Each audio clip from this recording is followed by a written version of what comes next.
What's up, everybody? How are you?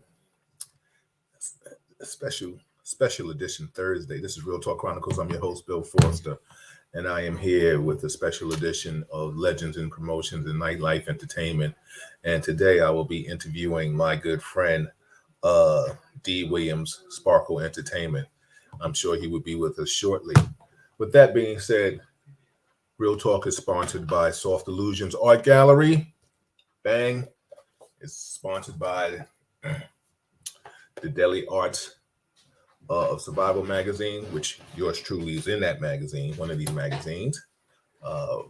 Just for a little shameless plug, I'm in this edition. You can order them on Amazon.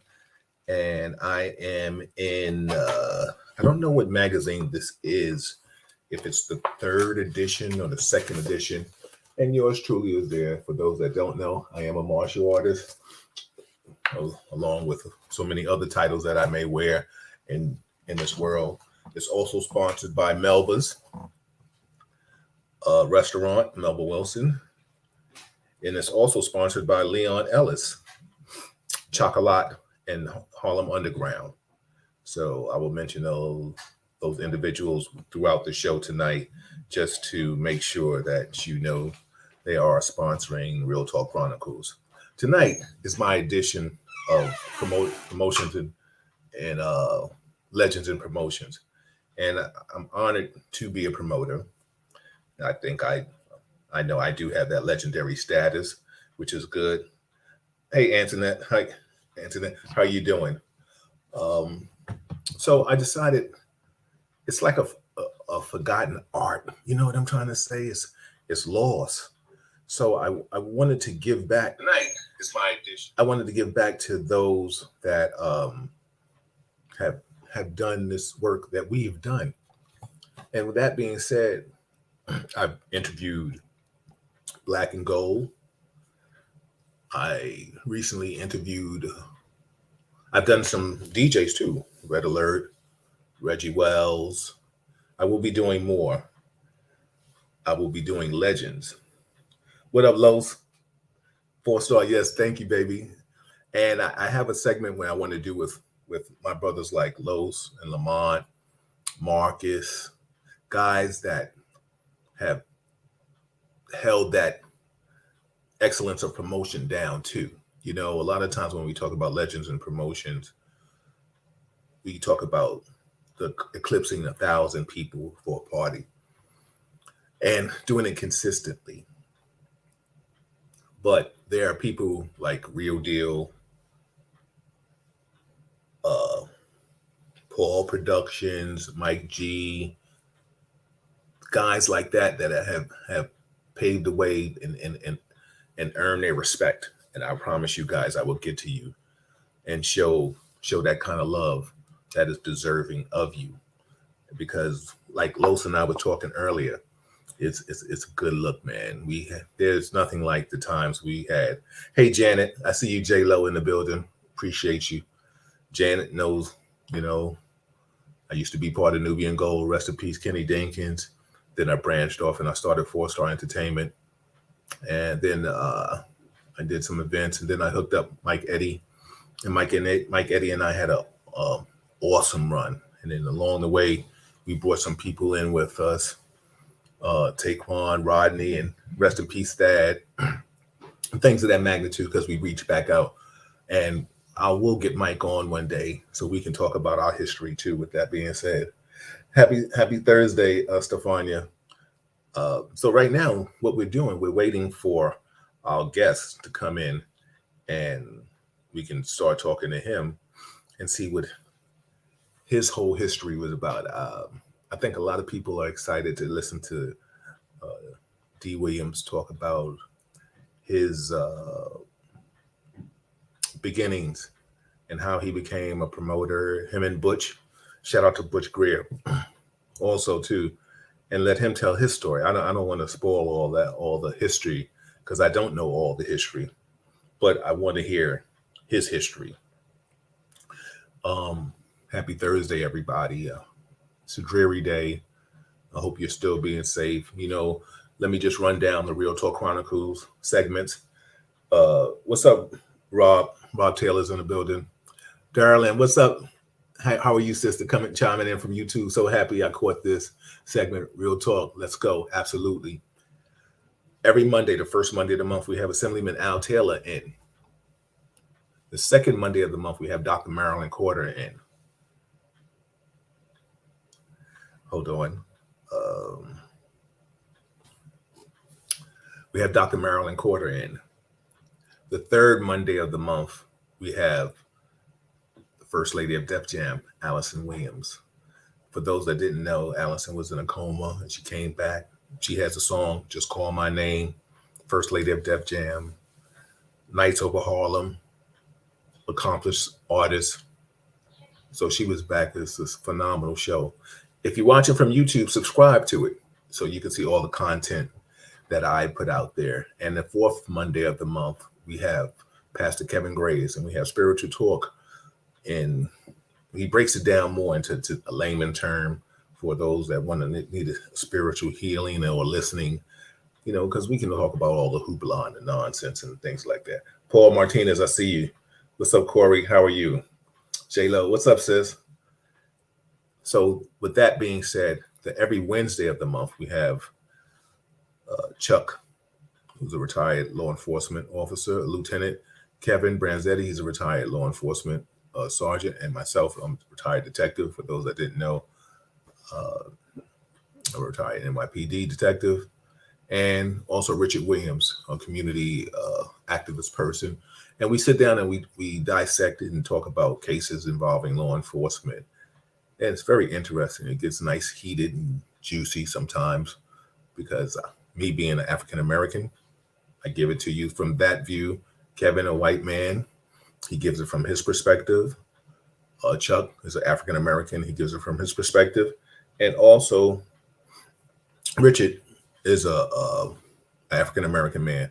We're trying to add more people to that segment so we can have a great diversity in the dialect and conversation, because we're trying to find a solution to how to stop brutality, to stop crime, to stop everything. And like I said, with that being said, we're just waiting on D. Williams of Sparkle Entertainment to come in, and he will be with us shortly. I just got the text, and he's coming along. And like I said, how are you all doing? Please be safe out there. Dana Richardson is in the building, my niece. She is the daughter of the legendary promoter Silk. For those that know who Silk is and was, he just transitioned not too long ago. So rest in peace to my brother Silk. And I adopted his daughter to be my niece, to let her know that she's not alone in anything going forward, because Silk was a good man to me, and I respected him and he respected me, and we had good conversation. And no matter what he went through in his life, he never changed and altered who he was.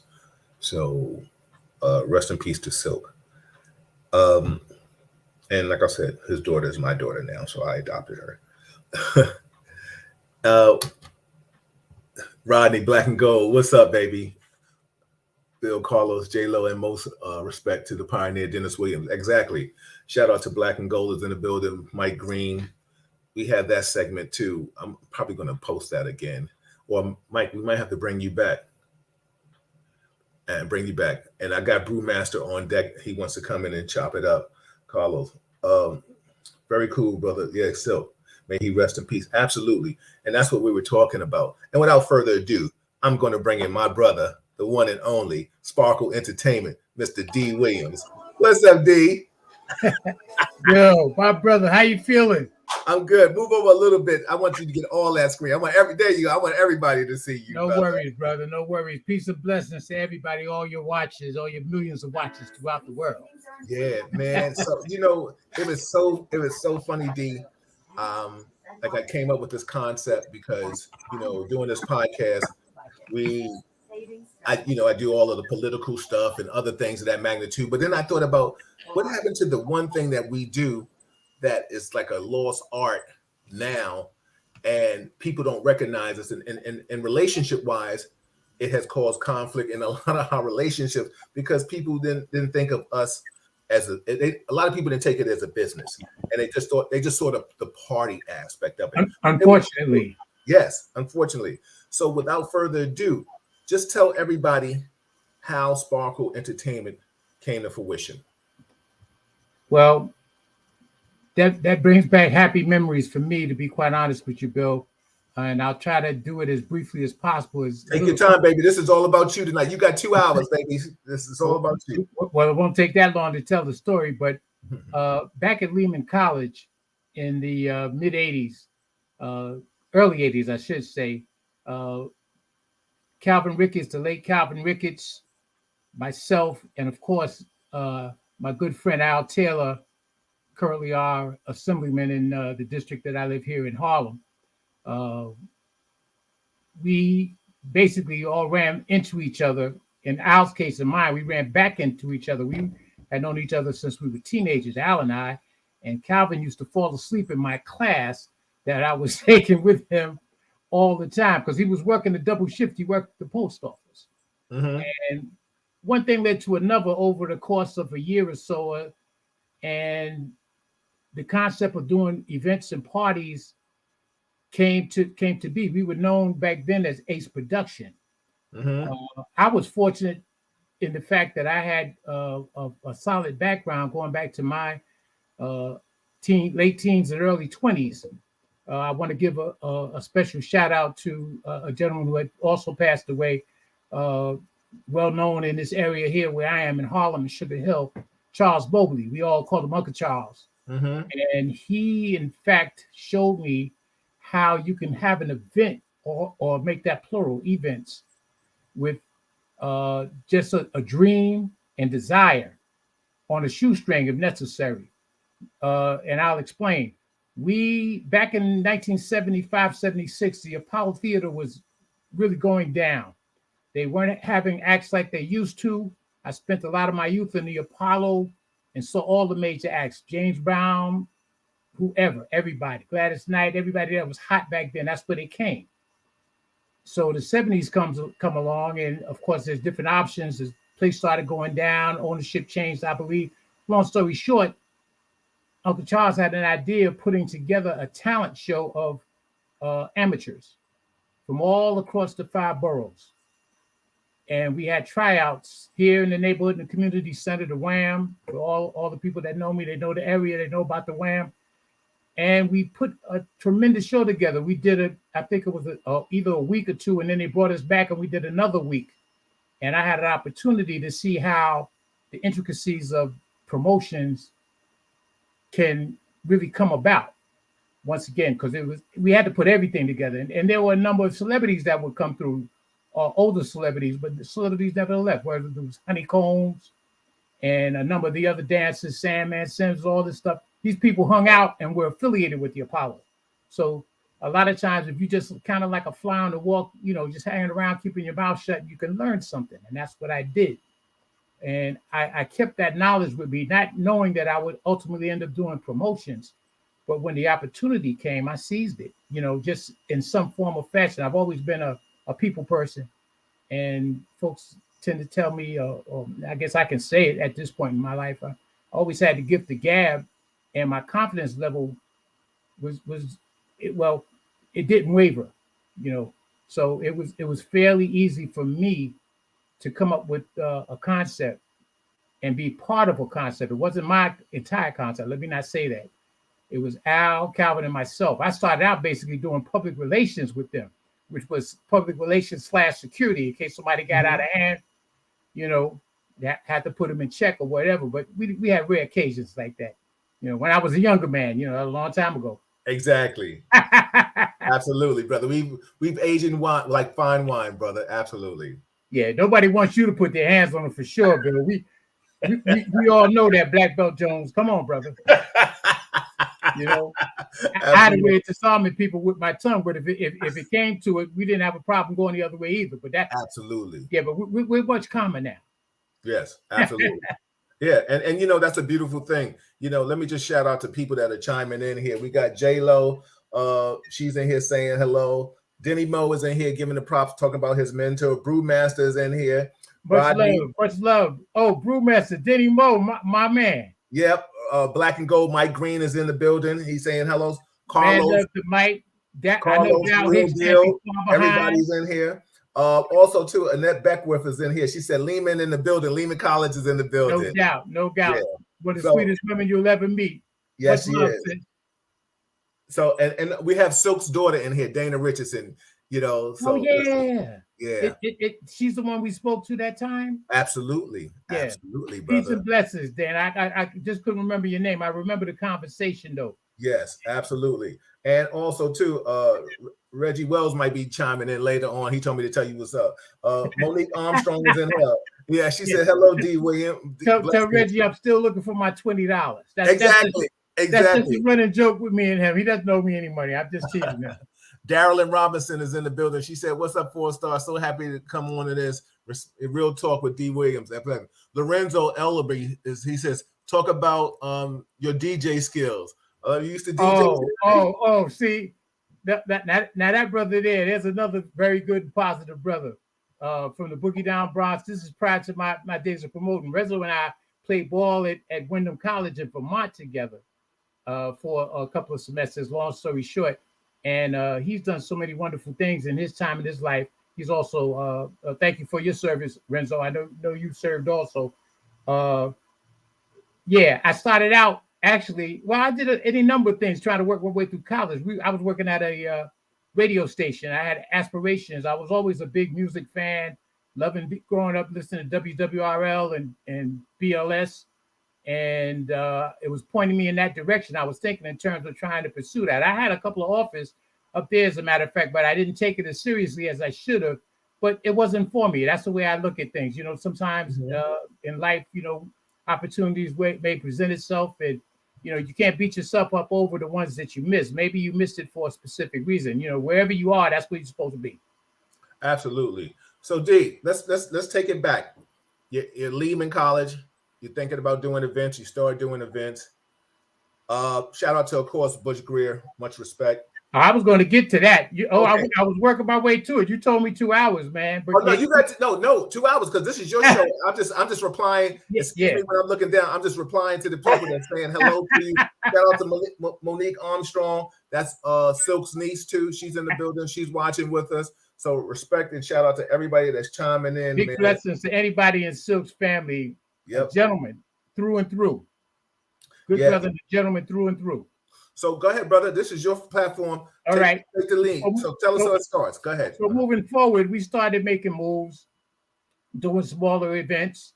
There was the Winners Palace, which was kind of our home for a period over there on Jerome Avenue in the Bronx.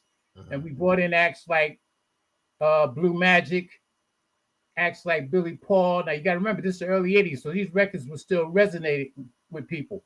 So D, hold on. This is you started events in the early 80s, right? Yeah.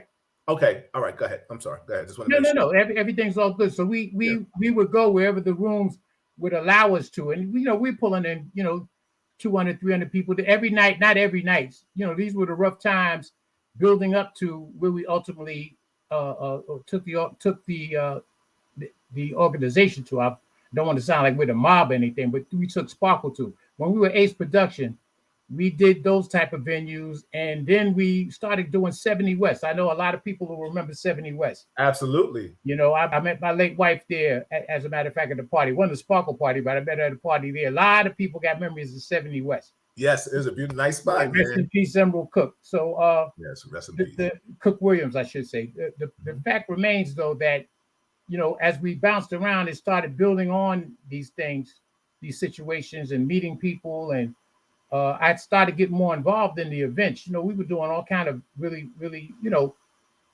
nice rooms throughout the Bronx, not so much in Manhattan until we got to 70 West. And then we started branching out. The Justines and Leviticas, if you guys think back then, the days of my man C.P. Charles Perry, he died not too long ago. Rest in peace, Charles. He was a very good brother. Ultimately, he ended up having the liquor concession at the Apollo Theater. I used to stop by and have great conversations with him. Mm-hmm. Stop me, Bill, if I start scattering around, because this is all. Go ahead, brother. This is about you. Everybody wants to hear what you got. Well, it's not about me. It's about the promotional game, and I know I'm dropping names that folks will be familiar with in some form or fashion. So, as we were coming up, there were so many organizations that was doing the damn thing. That was, the Dow Twins. You had Herman M. You had M. Martin Hall. and folks like that. And what I did, just as a sidebar to all of this, one of the things, and this is where you and I ended up, I think, Bill, uh, getting real close over the years, and early on, I should say, not just over the years, but early on, Yes. I made a commitment and a promise to myself that if I was in a position to help younger promoters or newer promoters, they didn't have to be younger. Anybody that was coming into the game, I would share any information that I had, you know, if it made it a little easier on them. And it sprung so many things, because when I look and see all of the other offshoots, people that sold tickets for us at one time, or specifically for me, I should say, Yeah.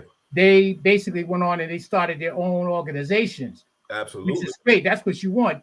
Competition brings out the best in all of us. Absolutely. So the point that I was just simply trying to make, and I know I want you to get your question in real quick, forgive me, is the fact that folks did not share information when we first got into the game. It was hard to get, I mean, when I say information, for those you folks who are not promoters, like how much did the room cost? Is there a bar guarantee? Do you have to have insurance prior to going in? All of these things that, are automatic once you get in the game and you know what to do.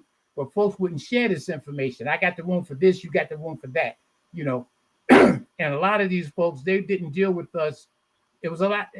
There was a lot of cutthroat and people not being upfront with us in terms of the deal that you would cut. A lot of that had to do with how well you were able to convince folks of your intentions on utilizing their room and your track record.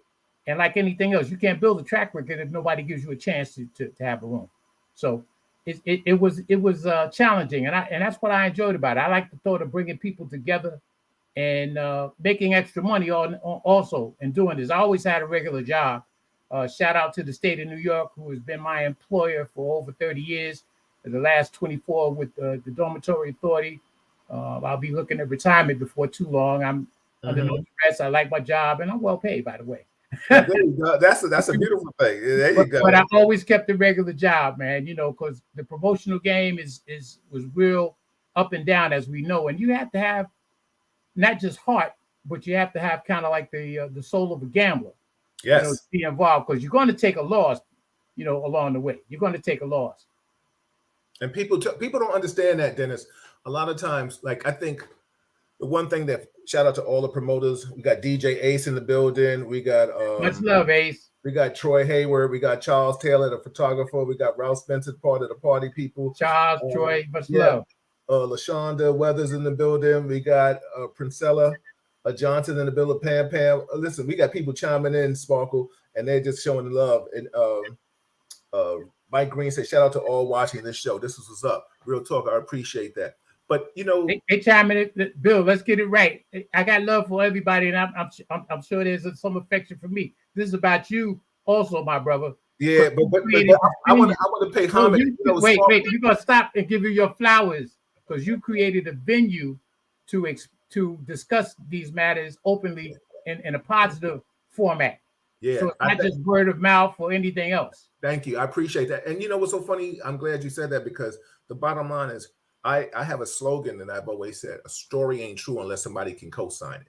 So the bottom line is, just like you said, like Denny Moe has said about being, you're his mentor, and I can own that too. Because since he was a kid, I'll take that. Yeah. He grew up him and his dad. I known him since he was a kid. God rest Mr. Dennis. Yeah. Yes, absolutely. And the thing is, there was a time where, like you said, how promoters at one point maybe didn't give you that helping hand in that conversation and be like, well, how much does this place cost? Because you still can see that to this day.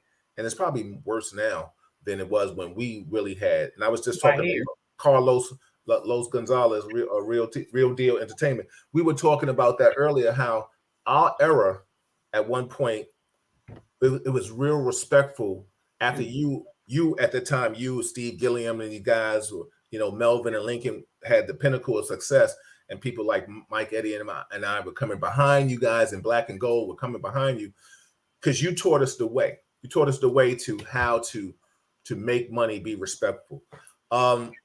With that being said, a lot of times now, guys you know, the spots are not plentiful as they were back then and then.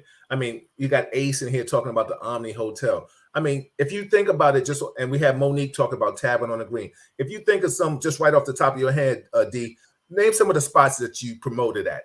Oh my goodness. Those are two of my favorite, and I thank you guys for just even mentioning them. I have video footage and zillions of pictures to reflect on, and more importantly, the memories in my mind on those places and the fun that everybody ended up having there. But of course, Tavern on the Green, the Omni Park Central, Roosevelt Hotel, Spirit of New York. Shout out to once again this Silky Smooth, my man Silk. Yeah, because he was the first promoter that I saw do that particular ship, and I knew in my mind we had to do that ship. You know, yes, amen. You know, we had to do that ship just to add some class to the situation. We did so many places. I don't want to say I forgot them all because that would be a lie. But like I said, we cut our teeth at places in Manhattan, like 70 West and Leviticus and Justine's, like a lot of the promoters at that time did. But as the other venues were coming open, and this is one thing I want to just piggyback on in terms of folks not sharing information. See, none of that would ever stop me. Calvin Ricketts, we used to call him the late Calvin Ricketts, for those who remember, we used to call him the Commander. I gave him that nickname because he was like not just older than Al Taylor and myself and Ed Bush, who came along later on. Shout out to my brother Ed Bush, who also was part of Sparkle, the original part of that original crew. What ended up happening is that guys would tell Calvin this, and he had that kind of personality. He was very, very fun loving and everything else, but he would get angry too quickly. And I'd always kind of like be there on the show by his shoulder, and he would rely on my calmness. I was like, you know, Cal, don't worry about it. We can find out. But see, my attitude was, if the room is open, I can talk my way into any room. Nobody's looking for me. I'm not, you know, no criminal or anything else. I could go in and throw on a suit and charm anybody by virtue of the kind of work that I used to do anyway. So it was easier for me, not easy, but easier. So I built rapport and relationships with people at places like Tavern on the Green and the Spirit of New York and things of that nature. So it made things a lot easier. But then once I got the information, I would try to share. You're not going to tell everybody. You know, no magician tells all his secrets. No, absolutely, absolutely. But if I know you in the game and you're trying to, you know, get the room or whatever, this, that, and the other, hey, I'll tell you who to go and talk to. I remember the gentleman's name. Walter Raucher was the guy at Tavern on the Green, for example. Yeah. But I'm not necessarily going to give you a recommendation if I know you got kind of a rowdy crew or whatever. That's on you. I'm not taking anything. Not you per se, of course, Bill, because you didn't. No. I know what you're talking about. But we all know those promoters that, you know, were in it. They were in it for a minute. See, we were in it for the long run. Yeah. Reggie Wells chimed in. He said, "Ask Dennis, where's my cigar? Where's the cigar?" I still got it. It's over here. I got a humidor over here. Yeah. I still got it. Yo, everybody, this is Real Talk Chronicles. I'm your host, Bill Forster. This is my special edition, Legends in Promotion, Nightlife Entertainment, and I'm interviewing the one and only D. Williams of Sparkle Entertainment. And as we keep recognizing Butch Greer, who's not with us tonight, but he's in good spirits and in health. Yeah, absolutely. So, you know, and also too. So, you know, it was so funny that you said that, because a lot of times, like you were talking about events, you know, and Reggie and I had that conversation too a lot of times, where we won't hold back the plug, but we'll tell you who to go talk to. Now, if they come and ask me my opinion, and me and D Hicks had that conversation too. The one thing that's so funny that I'm still blessed to be able to communicate with a lot of you guys and converse. I mean, we've have definitely outside relationships besides just promotion, because the beautiful thing about promoting has given us friendships. You know what I'm saying? People that we kick it with and talk to a lot of times. It's like a brotherhood. Yes, absolutely. And you respect it. You know, there was a time when you wouldn't do a party on the same night that somebody, your contemporary, was doing something, because you wanted him to get all that money. But you would tell somebody if you respected it. And then after a while, the game changed and stuff like that. And shout out to Janet J. Lowe. She says she was a Sparkle girl. So you know what I'm going to do later on, people on at 8 o'clock. If you want, text me and I'll send you the link, and I'll bring you in for about 5 minutes, and you can give D. Williams his flowers now, because it's all about him tonight. And this is the first time I'm going to do that. So I would love that, Bill. I would love that. I was smiling earlier. If I could just jump in real quick. It's funny you said that about if somebody was doing something that night or whatever. I know you and I had this conversation previously over the years, and see, I had a slightly different view. I guess it was just it's the Aries in me, I guess, man. And shout out to my man Daryl Hicks, my fellow Aries brother with Black and Blue. The fact is, I didn't care who was giving something on the night that we were rolling. Absolutely. I always kept in mind the fact that we were in a town with 8 million people, and if this is way before the internet for you youngsters or whatever, anybody tuning in, and you didn't have that, there was no social networking or whatever other than going out and doing what I called hand-to-hand combat. Absolutely. A conversation, a phone call, whatever they took. But if you did your work, the people would come. See, if as a promoter, a lot of folks can have a successful party once or twice coming out the box. You're going to get all your best friends, your family, they all support you, right? It's getting the people that actually do party, especially at that time, to come out on a relatively consistent basis. So we did something when we were really rolling, was like every other month. I realized that was a good concept to have 6 to 7 parties a year approximately, and just switch it up back and forth. You give people a chance to miss it and to look forward to it, and people asking about it. I don't want to use say anything in terms of negativity, but it's kind of like the game of well, I'm not going to say that.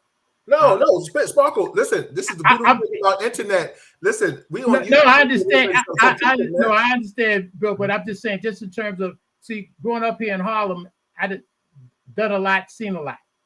Absolutely. I know a lot of people that are viewing in, whatever they from, Boogie Down, Brooklyn, whatever, they've seen it too, uptown, and we all know it's just like if somebody's doing drugs or selling drugs, not doing drugs. If they're selling drugs, they'll give you that first hit to get you open, like a comp ticket to a party.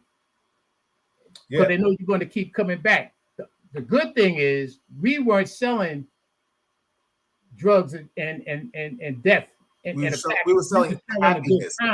We're selling happiness. Exactly. Yeah, we're selling the real happiness, not somebody chasing their first high. Because once you do that, that's all you're doing the rest of your life. So I won't, no more references on that, but I'm just saying, just the concept of understanding that you got to get people to have a reason to want to come back to a black and gold party, a 4-star party. They already know what they're going to get.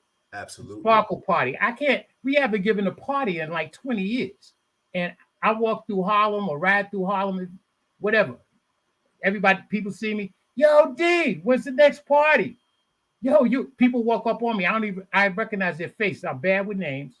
And man, I loved your party. I met my lady at your party. I met my man at your party. It's a wonderful feeling for me. Yeah, it is. Just to have a small part of that. I'm not saying I had anything instrumental to do with that. Oh, I can remember my son was born, such and such, and my daughter, It's a wonderful feeling of bringing people together, making money, and creating something that was definitely necessary at the time. There was no, internet or anything when we were starting out doing this stuff. And the way you socialized, of course, you went out and literally socialized. We had friends and literally friends, not just, DMs and all of these other terms that people were using based on Instagram and Twitter. And I'm not knocking technology. I'm on a computer. No. But it's important to know that we were people of the times that we were in, and just as we are moving ahead using the technology that we have now. Yo, D, check this out. I want to say something.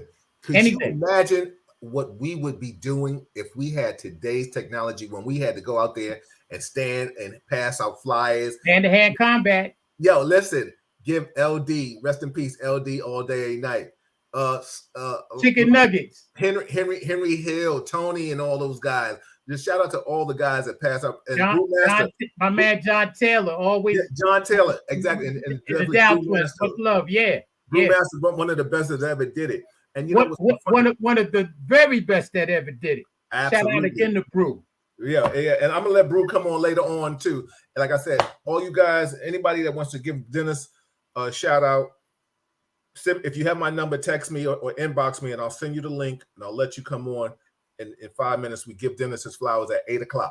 Not now. Relax yourselves. Don't get carried, because we want to hear some promotional stuff. So Tony Herbert is in the building. He said, Bill, you know one thing about me, I can kick it, but I'm never big on talking about myself. I will tell the story of Sparkle because it encompasses so many other people that were part of Sparkle. Right. So that's the main reason why I agreed to even do this with you tonight, and the fact that it's you.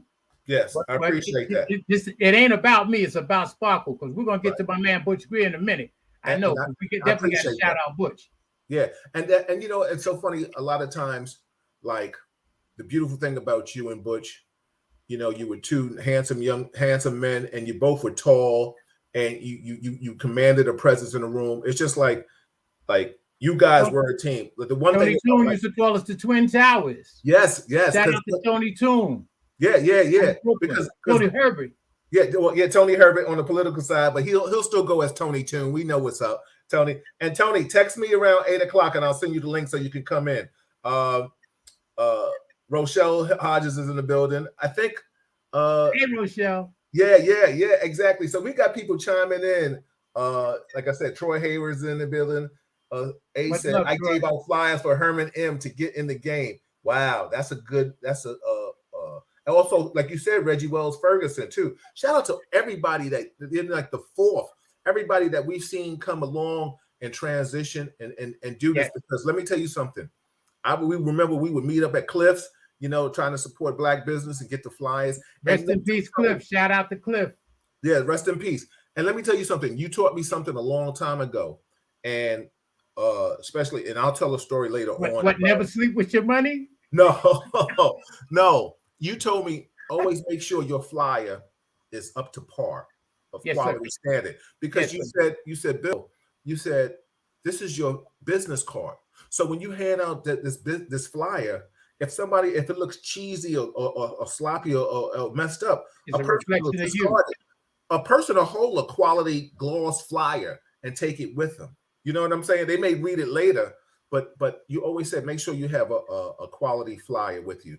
And I always remember that. And I'm going to tell you a story too. Please do. Denny Mo said, promotion is a humble business. Yeah, it is, because you're asking people to give you money. And I think a few of us, and it's so funny that we talk about Denny Mo and Mike Eddie, because we were a real original Harlem promoters, where a lot of promoters from the Bronx really had galvanized a lot of stuff, Gene Pendergrass and other people and stuff like that. But Harlem at that time may have had a little flavor, but as it subsided, because it was you, me, Denny, and Mike Eddie. I always got to shout out my dude. Yeah. With that being said, you got to remember too, Bill. At that time, they were making nothing but money uptown. Yeah. You know, the hustle game was real strong back then. Absolutely. All anybody has to do is go to YouTube and just punch in, you know, without naming names. Exactly. Absolutely. How it was. But everybody, if you stayed in your lane, you were good to go. As long as you didn't differentiate from your lane, you were pretty much good to go. And a little transparency, but not divulging too much. Dennis and I knew how to party after 4:00 too. You know, we knew how to go someplace. Dennis, we knew the spot. Sparkle say, "Yo, you want to hang out a little bit longer?" I said, "All right." Sometimes we got to just my God, got to test the waters and hang out for a little bit, man. Well, you know what I'm saying? Absolutely, it's a sign of the times at that time. Yeah. So Dana said she designed a few flyers for her father. That's what's up for Silk. Veronica's in the building. She said, "Oh my God, it's been over 25 years since I've seen D. Williams and heard Sparkle." Absolutely, and that's what it is. This is real talk, because I think I'm sure there are others that can try it, but I think I'm one that can really put it together to bring out legends, because legends will respect legends. I come on the heels of legends. You understand what I'm trying to say? And like I always said, Basil's in the building. Basil Archibald's in the building. So I was able to galvanize, and I think I'm like that connector. I do that with my childhood friends. I do that with a lot of friends. Bill, you do it with me all the time. I want your listeners to know the kind of guy you are. Mm-hmm. Now, Bill and I, we don't speak all the time, but every time we do speak, it's like we just spoke the other day. Absolutely. If I call Bill Foster, the conversation will go from him and I talking to 7 or 8 other people on the phone that I know, that I haven't talked to, and God knows That time when you wait a minute, where were we? We were talking to everybody, all the security guys. Yeah, I reached out to Sly, Todd, a bunch of everybody. Sly was where was he, in Europe? He was somewhere at the time. Guys were all over the world, and everybody we chimed in. We had such a wonderful conversation. I couldn't have done that without you, because I didn't have the means to reach out to folks. I didn't know where they were. Exactly. You are the connector. Yeah, absolutely. And shout out to the brother that introduced me to you. Rest in peace to my guy, our guy, Rand Nicholson. You know what I'm saying? That is my dude. I miss him immensely. As do I. Like Rochelle Hodges said, she said those are twin towers. You and Butch. So okay, let's take it. Wherever you want to go. I want to ask you a question, but I want to save this question. So take me to how you and Butch met. Well, Butch and I had history together. His first cousin, Corey Rich Canty, shout out to Rich C. Mm-hmm. We grew up in the block together, Rich and I. He grew up right across the street. We knew each other's families, the whole nine, since we came along. Corey's like a year younger than me. Now, Butch is a year younger than Corey. Corey had a sister, never had a brother. So Butch is his first cousin. Butch used to come around and we play ball and, do things that tweens and teens do. And so we had that relationship, just knowing each other, just, in passing. We were always cool. And as time moved on, I ran into him he was doing promotions with this group, and you'll forgive me, I forget the name of the guy, but they were doing concerts at like the Beacon Theater and things of that nature. And that's something at the time I was thinking about branching into, because we were doing so well with the party scene. And I was familiar with doing some concerts, going back to what I told you in terms of my experience dealing with the Apollo. Mm-hmm. And I was watching how guys like Al Heyman was moving. Right. All those who don't know, just look Al Heyman up. He's been getting promoter money a long time. Exactly. Like the 70s. So I always have respect for him. I don't know the man. I met him in passing, but I don't know him. But I like the way he was moving and things of that nature, in terms of just the opportunities and to maximize your potential. Anyway, long story short, I ran into Butch all these years later. We started kicking it because we were always on friendly terms. And he was saying that he was trying to get away from doing those kind of promotions on that side. I don't remember exactly how involved he was in terms of the breakdown, but I was like, yo, why don't you get down with us? We were always looking for, trying to be open to bring new people in. At this time, Al had stepped off for personal reasons to pursue what he was doing, and it was the right move. Much love to Al Taylor. Yeah, my guy, exactly. And for those that don't know, all over the world. Hold on, D. For those that don't know, Al Taylor is our Assemblyman of Harlem. He represents Dennis and myself, and Denny Moe, and a few other people that's chiming in. And Al Taylor is here the first Monday of every month in Real Talk Chronicles. And for those that really don't know, I'll give you a good trivia. Al married Malika and I. So how about that? Ain't that real talk? Absolutely. Yeah. Absolutely. Ordained minister, the whole nine. Mm-hmm. And shout out to his lovely wife, Gwen. Yeah. Formerly Gwen Smith, Kenny Smith's sister. Exactly. I know we all went to Lehman together back way before when her. Oh wow! Get out of here. This is all interconnected. That's what I'm saying in terms of this whole situation. But moving forward with Butch, so Butch at the time Al stepped off, and Calvin was still with us. He would take ill and pass away in like 90 though. God rest my brother Calvin, the commander, to my man. And like I said, he was the guiding force of starting out Ace Productions. Mm-hmm. And okay. We became Sparkle, and I can remember a conversation with brother John Taylor, and we were talking about the Sparkle Entertainment Group or the Sparkle something group, and I was just like, nah, Sparkle Entertainment, this is how we're gonna roll. And for some reason, it stuck, and it was the perfect name. We built on the reputation. Butch, myself, and Ed Bush. Shout out to Ed Bush, another deacon. A brother who turned into a deacon, and I just want to make sure to give him a special shout out. It was the three of us doing the parties, and there were a few other intricacies in terms of individuals who came along. And the promotion game is not for everybody. No. Just want to say that the guys that are in it, we all know. But for those of you who are watching that know us or have watched us, everybody's not built for this, and it doesn't make you any less of a man or a woman for that matter.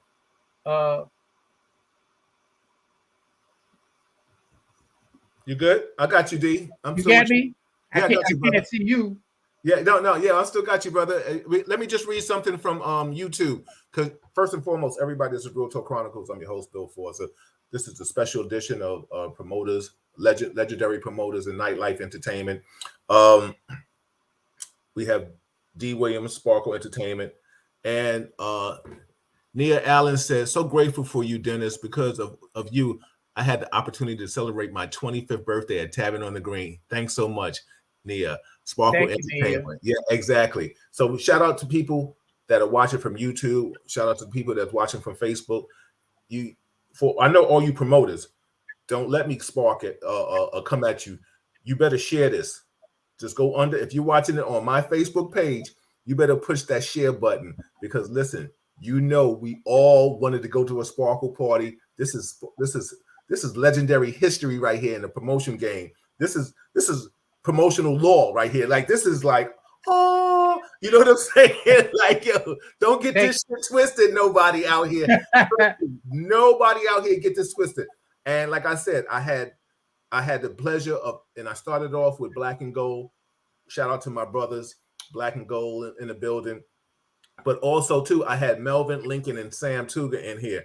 And Dennis, I'm going to ask you a question, because shout out to all three of those gentlemen. Yeah, no doubt. Lincoln and I go back to Lehman College too. Actually, Lincoln was teaching the cooperative education class, and my last semester at Lehman, because all I wanted to do was graduate at that point. I had been to 3 or 4 different colleges and running around chasing girls and making money on the side and all that. I realized it's time to get my degree and move on with my life, thankfully. And that's when I met Lincoln, before I even knew he was giving parties. Darylyn asked me from YouTube. She said, "Ask Dennis if he remembers brand new productions." Yes, I do. Okay. Shout out to Brand New. I do. Word. So you want me to listen, Bill? You want me to reboot myself into this? I'll click the link again, because I can't see you. Oh, you can't see me, D? That's what I was trying to tell you. Okay. It doesn't matter. As long as you guys can see me, I can roll. Everybody, can you see Dennis? Everybody out there? No, go up, Dennis. But this is what you do. Go out, Sparkle. I got you, bro. Come on, I told you I do team meetings all the time. I'm right here. So I just wanted to make sure it was nothing technical, heavy. No. But can you see? You can't see me though, right? I'm looking right at you, Bill. Oh, you can't see me now. Yeah. Okay. That's what I'm saying. It's no problem, bro. Okay, perfect. If nothing else, the last 2 years I was working from home for the state. That's all we did was team meetings. This is Zoom. It's pretty much the same, but it's like Coke and Pepsi. Same thing. Same thing. Yo, so Melvin, a person that I learned a lot from the game, Melvin Francis, he told me something, and I implemented this. Mike, Eddie, and I, we implemented this. I want to ask you, were you able to do this, or this was something of your practice for you and Butch? Melvin told me at one point, he said he didn't do like rentals and stuff like that. He was able to negotiate, offer his credits, word of mouth, or maybe if he did a VCR back in the day, he would take a VCR and show it. When you made deals at all these hotels and venues, was it like listen, I'm Sparkle Entertainment, I can guarantee a certain amount of money. We'll talk about how the game has changed, but the bottom line is guaranteeing a good 10,000, 5,000, 7,000 bar guarantee was excellent. You know, Absolutely. But were you able to go and negotiate places without putting any money down at one point? For a period, there was always a deposit that had to be, especially when you're initially giving a party. And let me say, very humbly, I never once said to anybody, "I'm Sparkle Entertainment," not just the venue. No, I was just saying that because I'm much too humble for that. That reminds me of the cat that's like, "Do you know who I am?" It's like, nah, no, I don't. You know, we're all walking this earth, you know, breathing and the heart beating and everything else. Respect is something that was always real big with me, Bill, and as I know it is with you. But I never try to throw my weight around, if not just on the sparkle tip, but just in terms of anything. You know, and let me just put this for clarity, D. What I meant like this. No, Bill. I caught what you were saying. I want the other people to understand. You know me. Right. I don't want them to misinterpret and thinking that I ever said anything like that. What I did, to answer your question specifically, I went in and sold myself, and myself being Sparkle. There were occasions when I would say the majority of the time I cut the deal on the rooms. Once I took over Sparkle, like I said, God rest Calvin, because Calvin was the first one cutting the deals. Him and Al would cut the deals, but Al was out of the picture, and Calvin had taken ill prior to his passing. And I grabbed the mantle and ran with it and put my own spin on it. Because I knew I had a convincing way about my approach. I was confident in what I would have to do. And on occasion, you get somebody that's trying to sell you a bill of goods, and I wouldn't go for it. I'm like, thanks, but no thanks. As far as that's concerned, it's business. And because of the type of work that I had, white collar construction related work, I was sitting in boardrooms since I was in my early 20s, dealing with a lot of times I'm like the only person of color in that room, much less that there were no women. There was usually always men. If there was a woman, maybe a lawyer at the most, and usually they were white. So you had to stop, listen, and learn. And that's what I did. So it served me well when it was time to get these rooms. There was always like pay the deposit, whatever. That was no problem. We would do that after you built a rapport with someone. They knew that you were going to sell out their bar like Tavern. They never had enough champagne for our crew. We had a champagne crowd. I know. Listen. That's Sparkle. It is what it is. And what ended up happening many times, I can tell it now, we would do the bootleg because they would sell out so quickly. We always had a way of getting in another 10 cases of Moet, which was whatever we find out, whatever they were selling, that's what we would have, and sell it for, and basically double our money. But it still was cheaper than the place was selling it. So everybody was happy. And a couple of times I can remember the management asking, well, we ordered, 20 cases, but we ended up finding 30 or 40. I said, hey, did you sell all of it? Yes, we did. Next. When can we have another date? They never banned us, I'll tell you that. Reggie Wells told me to ask you, first J-Lo said, yes, he was that, and that's how it became a Sparkle. Rochelle said, I wish you guys could have something in Florida. Dana said, the volume is going in and out. Let me see if it's my connection. Yeah, check that out. Veronica said, she said, back then is when parties were real parties and no drama. I miss those good old days. Exactly. We had security because we wanted to, or maybe because of stipulations, but we didn't. We had to have it. Yeah, exactly. Exactly. And there were times when things got out of hand, but there were no shootings. There'd be a fight every once and again. Yeah. I can recall a couple of ones that's not really worth even going into. Nobody got hurt. I mean, nobody was killed or maimed or sent to the hospital. Right. There was blood on the wall. I tell you that. That's life. I mean, we were rocking like over almost 25 years, 30 years. Come on now. That's going to happen. It's so funny. Like Ace mentioned Omni Hotel, Tavern on the Green. What was the hotel down all the way the World Trade Center? Oh, it was the World Trade Center. Prior to the first bomb going off down there, I think primarily Steve Gilliam, shout out to Steve and Big Move, they were doing it and we were doing it. Yes. Only you two were doing that shit. Only you two. And then I think Melvin and Lincoln went in there, Sam went in there one time. But let me tell you something. I went in there, I never forget when I went in there, Rand was like, yo, come down. I went in there, it was like all these beautiful people in one place, dressed up. Like Veronica and Tony was saying, yo, listen, the game was totally different back then. Yes. It's totally different. Yes. People don't even understand to this day. Like I get it. And listen, I'm not disrespecting anybody out there right now, but I get it when somebody says, I'm a promoter. And I'll be like, okay, no disrespect. And then I'll be like, what you promote? You're promoting a bar. Okay. It's like a person saying, I play ball, but you didn't make the pros. We're talking about pro athletes right now. You know what I'm saying? No disrespect. You're doing a little G League shit right here. if you're talking about, because the bottom line is people right now think that promoting a bar, you are promoting. Yes, you are. No disrespect, but it's no correlation or no, it doesn't even match because the pinnacle of success. It's just on the lesser level, if I may, Bill, just to jump on your line. Absolutely. And you're right from that perspective. However, this is the thing that I always try to project to folks.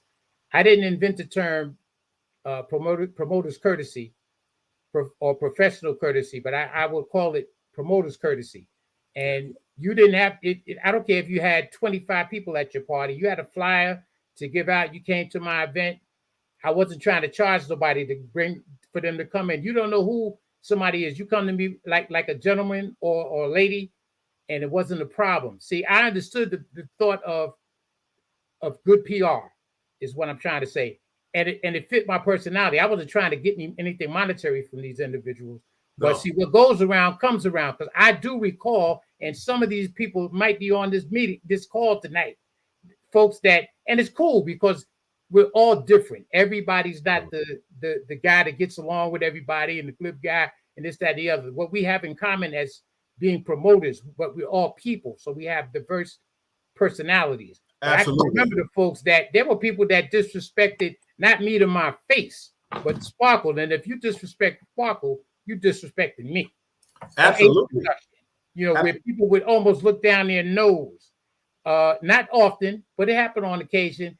And thank God, shout out once again to Al Taylor and the late Calvin Ricketts. They will calm me down because I see certain things I would not have. You cannot disrespect me. I'm not having that.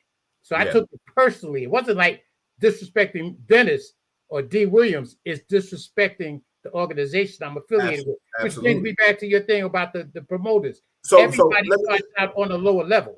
So they have to work their way up. And that's a beautiful thing. It's one thing to and I don't want anybody to take what I was saying wrong. That No. But I was just saying, hold on, D, let me just say this. But the thing is, there's a difference. I think as we all have reached certain statuses in promoting, we all took promoting.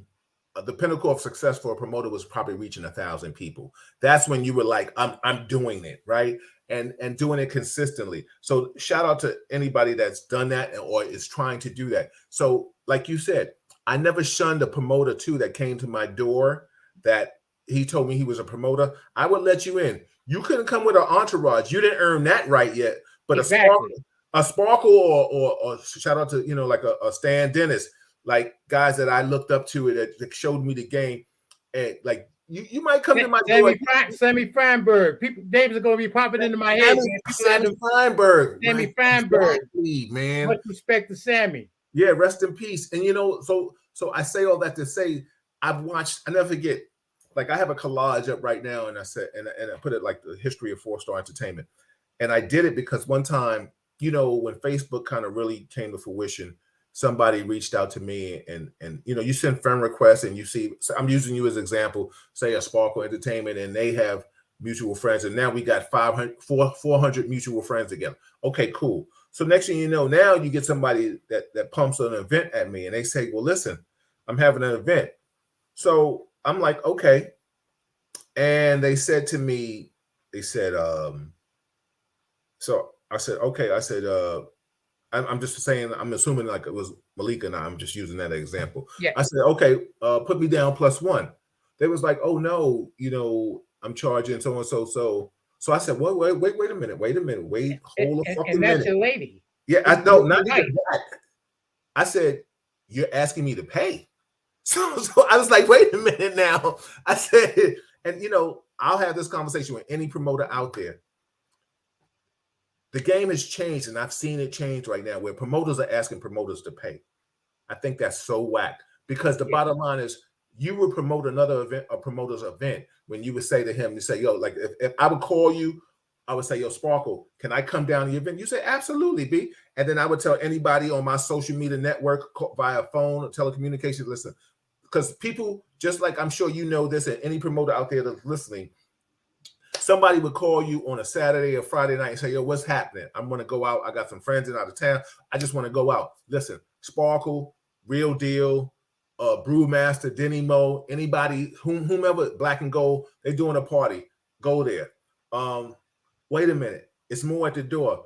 Okay, the only thing I may be able to do is get you ticket price, but I'm not trying to get you in free. But I'll because that's my thing.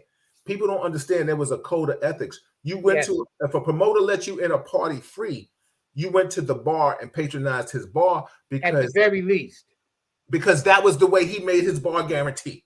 Absolutely. And a lot of times people got this game so twisted now, and that's a pet peeve that I have. So the reason why I'm saying this is that people, so the individual was like, well, I don't do that. I don't honor promoters. I said, well, I get it. But I said, you're changing up the game. So you're telling me if you want to go to the promoter told you this? Yeah, this somebody new that's trying to get around. I don't listen. I don't even know if they're still promoting, and I don't really care. I wonder why. They're probably not. Because let me tell you something. Just like I said, Los and I was talking about it. Listen, we had the best culmination of individuals to come together and support. Let me tell you something. Via promoters alone, you may have had 30 people in there free, but you had 30 people that may have told one person that one person may have paid. So you still got 30 people on top of that. That's 30 other people that have paid. And if those 30 people, somebody's buying drinks. So money is being spent somewhere, somehow. Absolutely. I know that's one thing that hasn't changed. People do have to buy a drink. The prices have changed, but folks are going to have something in their hand. Absolutely. Lorraine Hatchett, she said, back then we partied hard and could not wait for the next next while living to the next. Let me tell you something. Remember, listen, we gave our tickets money. I don't know what people are doing with the ticket sellers. You know, we gave our ticket sellers a little cut. And I never forget, my ticket sellers was like, yo, listen, I could get my hair done with the money that I made free or buy outfit. And Bill, on that tip, I was one of the first that came up with that concept. I will pat myself on the back on that tip. Well, do it, brother. Do it. Giving the ticket sellers a PC and not just expecting people to sell the tickets for you because they like you or your family. Everybody want to make that little bit of money, like you said, and especially if they're gonna move, 20 to 50 tickets for you, and the tickets are 20, and you sell it, and you tell them to keep $5 right off the top. Once again, you just alluded to it. Get your hair, your nails did, whatever. Hey, and Sparkle. We might have some kids out there that should be named Dennis and Bill or Butch or Mike Eddie or whomever. You're gonna get a shout out on the mic, yeah, no doubt. No, but I'm going to be your birthday. The bishop some kids, because I never forget. I got a call, and first and foremost, anybody that wants to give Dennis his flowers, if you have my number, text me. I'll send you the link, and you can come on. Don't stay on here all damn night. We give about 5 minutes and shit. You know what I'm saying? But I want him to give his flowers. Text me or inbox me if you. Most of you damn got my number. My number hasn't changed for 100 years. I ain't never had to run or never will. And even if they don't, Bill, I'm so blessed and thankful that folks are tuned in. And first and foremost, find out about your show. But just to hear some of the names that have been mentioned that I haven't heard in some time, also just brings back fond memories too.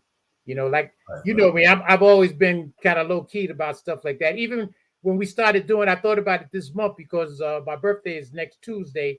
And we used to do the Aries birthday bash. It didn't have to fall on my birthday or Butch's because his is in the first week in April. But we knew it was a great concept because it always fell in the springtime. And folks were ready to get out, get a new outfit. So we would try to do the best places. Once again, Tavern on the Green, Park Central, Omni Park Central Hotel. The pluses always outweighed the minuses when it came to that. And on the flyer, it always had to say, even though people knew in advance, dress to impress. That was a big thing for us. Absolutely. I remember a guy came in without naming no names, uptown dudes, and they were ready to pay G money to come in with sneakers on to one of the events we were having. Yeah. And when I say G money, I mean 1,000 a head. It was like about 7 guys. They asked you to maybe took the money, whatever, but no, I shouldn't have, because we were setting a precedent at that time. It wasn't like it is now where people have casual Nikes and Adidas on and traveling and, these guys, they were dressed inappropriately. It wasn't just the shoes. They just were dressed wrong. And in my mindset, see, the money, the caution outweighed the money right off the jump because we don't want to have nothing to jump off. If they're in the place, then there may be a problem. If I got Rand and sliding those guys with them on the perimeter, ain't nothing going to happen. Everything's going to be cool. And I know the same dudes that they know. So I knew nothing was going to happen. But they couldn't. You know the beautiful thing about, first and foremost, let me just say this. Anybody that's watching. Oh, and wait a minute, Bill. Go ahead, please. I had a senior moment. It wasn't $1,000 a head. The guy was willing to pay $1,000 and was near the end of the night. It was like 3:00. And he had 7 dudes with him. That's what it was. Right. June Greer from that's on YouTube.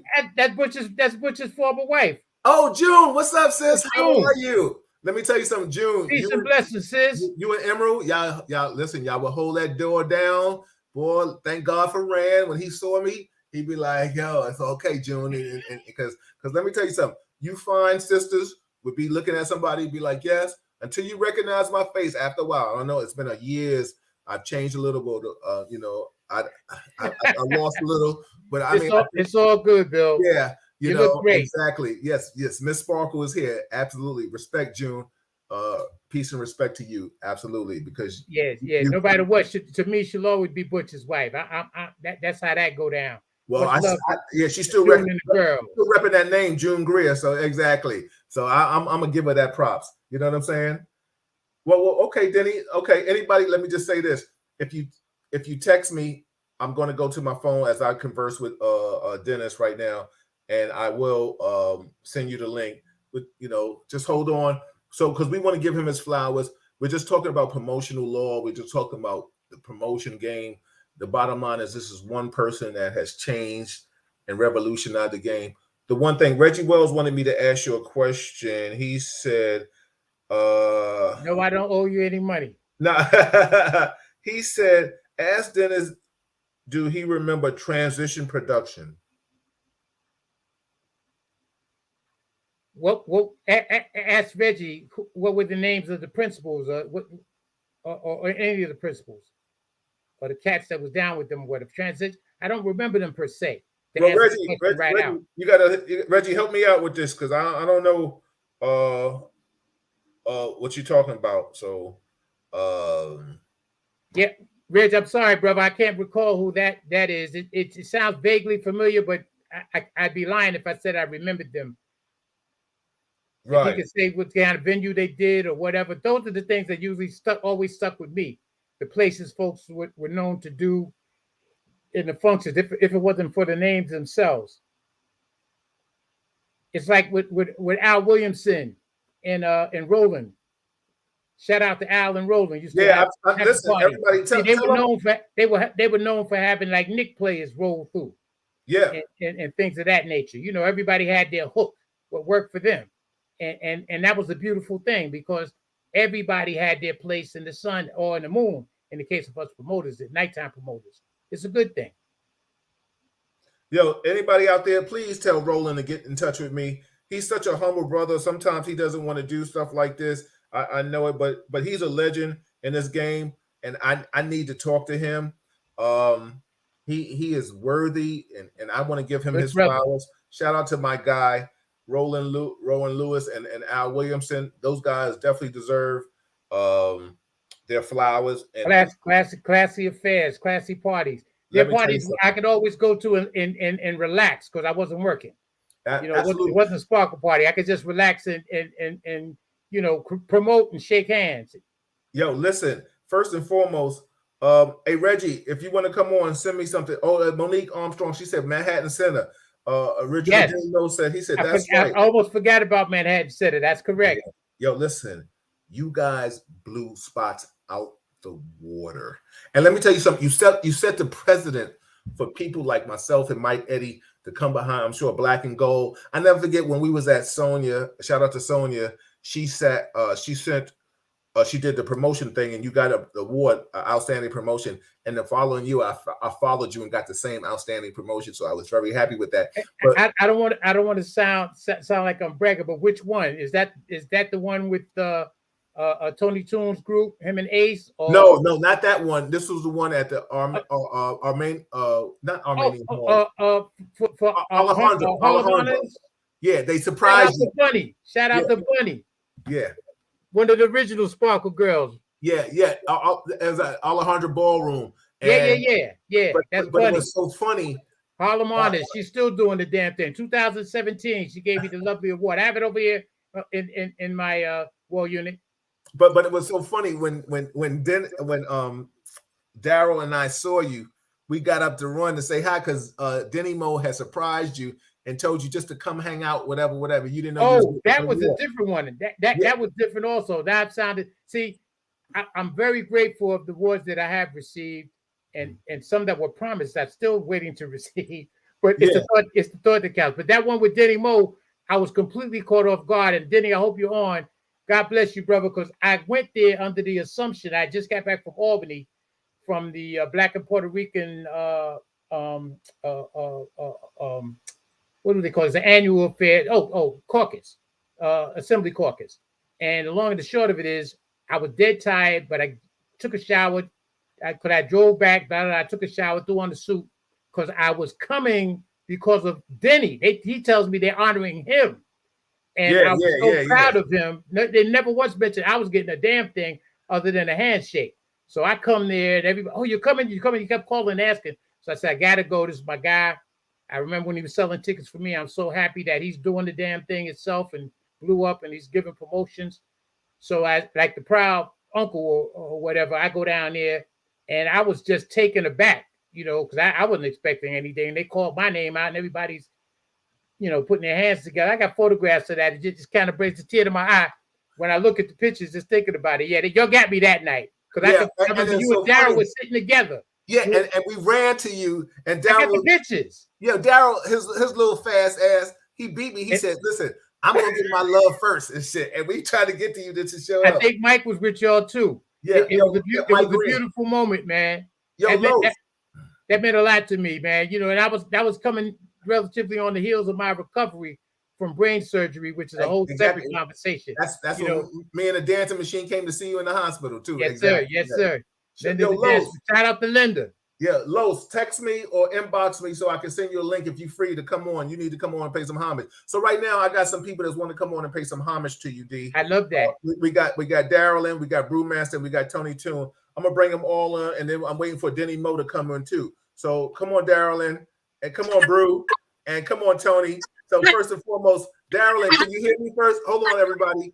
Darylyn, okay, there she is. Give some love to Dennis. And come on, Tony. Come on, what's up, man? What's up? Come on now. Everybody, I can hear you. I can hear you. Okay, good. Brewmaster, what's up? Hold on, Actually, peace and blessings, man. I hope everybody's doing well. Hope your families are safe and warm.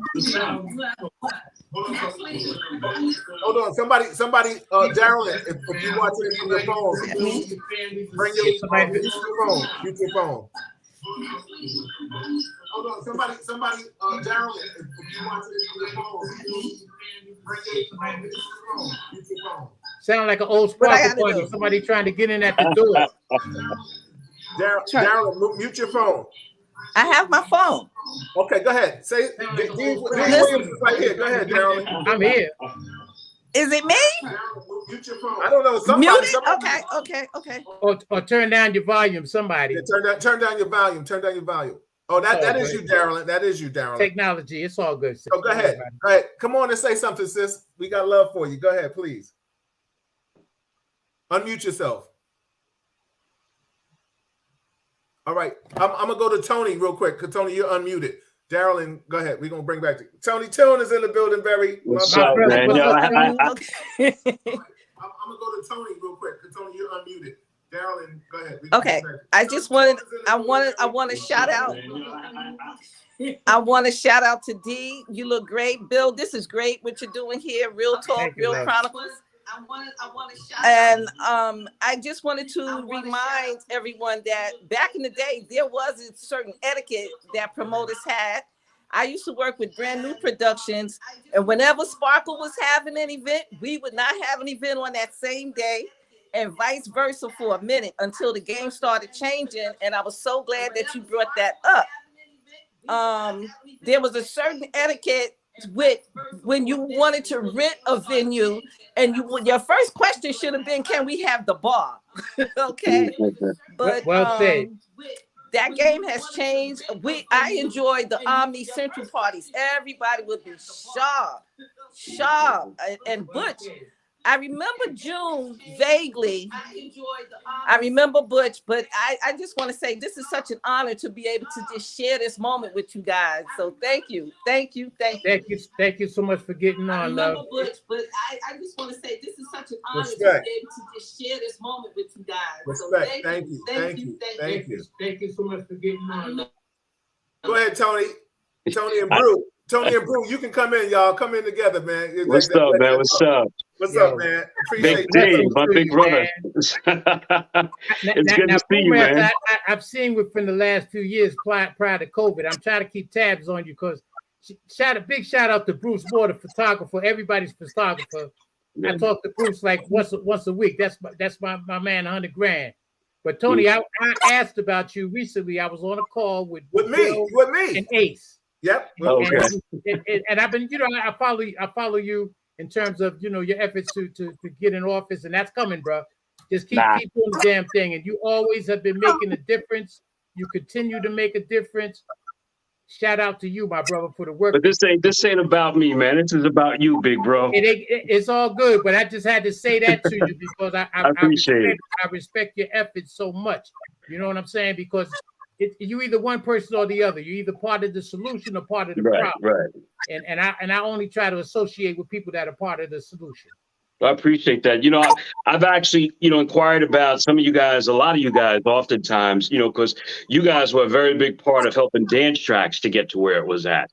And I remember the biggest parties that we could cover at the time was Bam Bam Productions and Sparkle Entertainment. Shout out to Bam Bam. Yeah, so those were the biggest parties that we could really, regurgitate around. And I remember one time we were actually, me, Ace, Marlon, and a couple of us, we were going to Texas, and you just happened to have a party. Y'all had a party at Tavern on the Green that night. So we were leaving the next day. We were catching a flight, and I had all my clothes packed. So I had to run to the mall, and there was nothing I could throw on. I put on this little cheap sweatsuit, and you let me in Tavern on the Green with that damn cheap sweatsuit on. Come on. You were a gentleman, and you would only deserve that type of behavior from me or any other promoter based on the kind of way that you carried yourself, my brother. That's a no-brainer right there. Your parties were the parties, man. Good time. And listen, everybody, please reach out to Bam Bam. I think I got a text burn because he is definitely a legend in this effing game. Yeah. And like I said, I tagged some people, bro. Even there's some people that have taken this game to a certain epsilon like no other, man. So look at Denny Moe looking like my uncle in there. Go on, Denny. and I know I got to have about 8 years on you. Look at Denny Moe. Yo, Denny, hold on. We gonna go to Brew. Now check it. Now Denny. Now see Denny. I got to tease him like that, y'all, because I know Denny all his life. We grew up around the corner from each other. It's all good, and we got promotional history up in here, baby. I got Los, real deal in here. Real deal. What's going on? I got Denny Mo. I got Tony Toon. I got Brewmaster in this, baby. Listen, only 4-star. The 4-star general can put this shit off like this, baby. That's what I'm saying. Don't play with me. I'm gonna shut up and let y'all kick it. Name, punk. Yo, Brew, give some love, baby. Come on, Brew.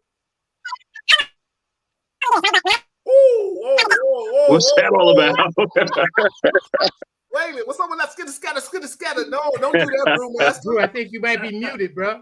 Yeah, do something with that. That was that Tom and Jerry shit right there. Yo, we needed that though. That's Brew, funny. go out and come back in. Don't say another effing word. Brew, go back out. We ain't going go out Brew. and come back in. Don't do that to yourself. Something wrong with your connection, bro. Come on, Denny, give me some love, baby. What's up, man? What's up? Yo, all I got to say is this, man. Nephew. If it don't be for that man right there, I won't be where I'm at today. I'm going to tell you something he told us, Bill. Yeah. And ain't too many promoters would do this. Dennis took me, my man JT, Jim. Dennis called him JT. Yep.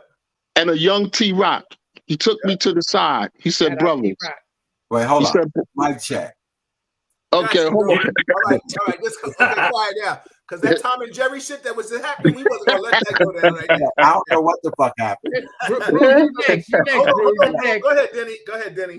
So he pulled me to the side. I'll never forget, man. It was Tavern on the Green. He said, D, you're very humble. You're selling for me 200 or more tickets. For me. He said, why don't you get out, you, JT, and T, and do your own thing? And I've done that. We thought about it, and we thought about how many people we knew, and we took it in consideration. We went out to the park, D, which you know is the battlegrounds. We stood there for 4 hours. 4 hours making up the name Wide Open Entertainment. And it's because of you, brother, that where we are today, 25 years later, man. And it's a blessing, brother.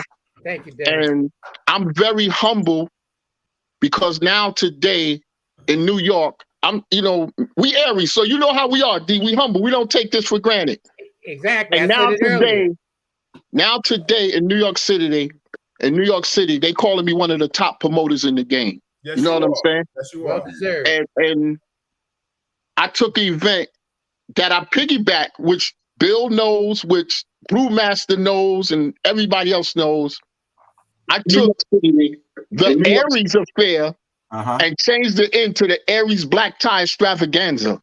And it's 10 years. It's this year, D. It's 10 years strong with the Aries Black Tie Extravaganza because we Aries, man. And it's a blessing, man, to say that you was my mentor and you took it to the higher thing, man. So your legacy lives on with you and through you, brother. Always remember that, man. Always remember that, man. And I'm grateful. Kind words, Denny. That means a lot to me, man. And for those who are listening in, once again, like I think Bill had alluded to it earlier. And I know I did too. You can't hold people back. It's like any other form of life and things of that nature. If you're working as an apprentice for somebody, and there's somebody you're working for sees the potential in you that you could maybe go on and start your own shop, your own business. They shouldn't want to hold you back so they can continue to profit off of it. Then he might have came to the conclusion that he could go out on his own anyway. But I saw it in him, and having known him, like I said earlier, all his life. I wasn't one to hold them back. Now I would have liked to kept getting those $200 tickets sold, but it ain't about the money. It's not about the money. With the longevity, your kind words and moments like this, and seeing you guys on the screen, this makes it all worthwhile. But money comes and goes. It's how you treat it. And one more thing, D. I got to shout out them two brothers in the building, man. First of all, I got to shout out my man Brewmaster, man.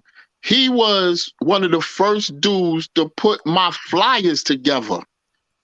Crazy, man. I got to shout out Bill, because Bill told me, Denny, don't stop.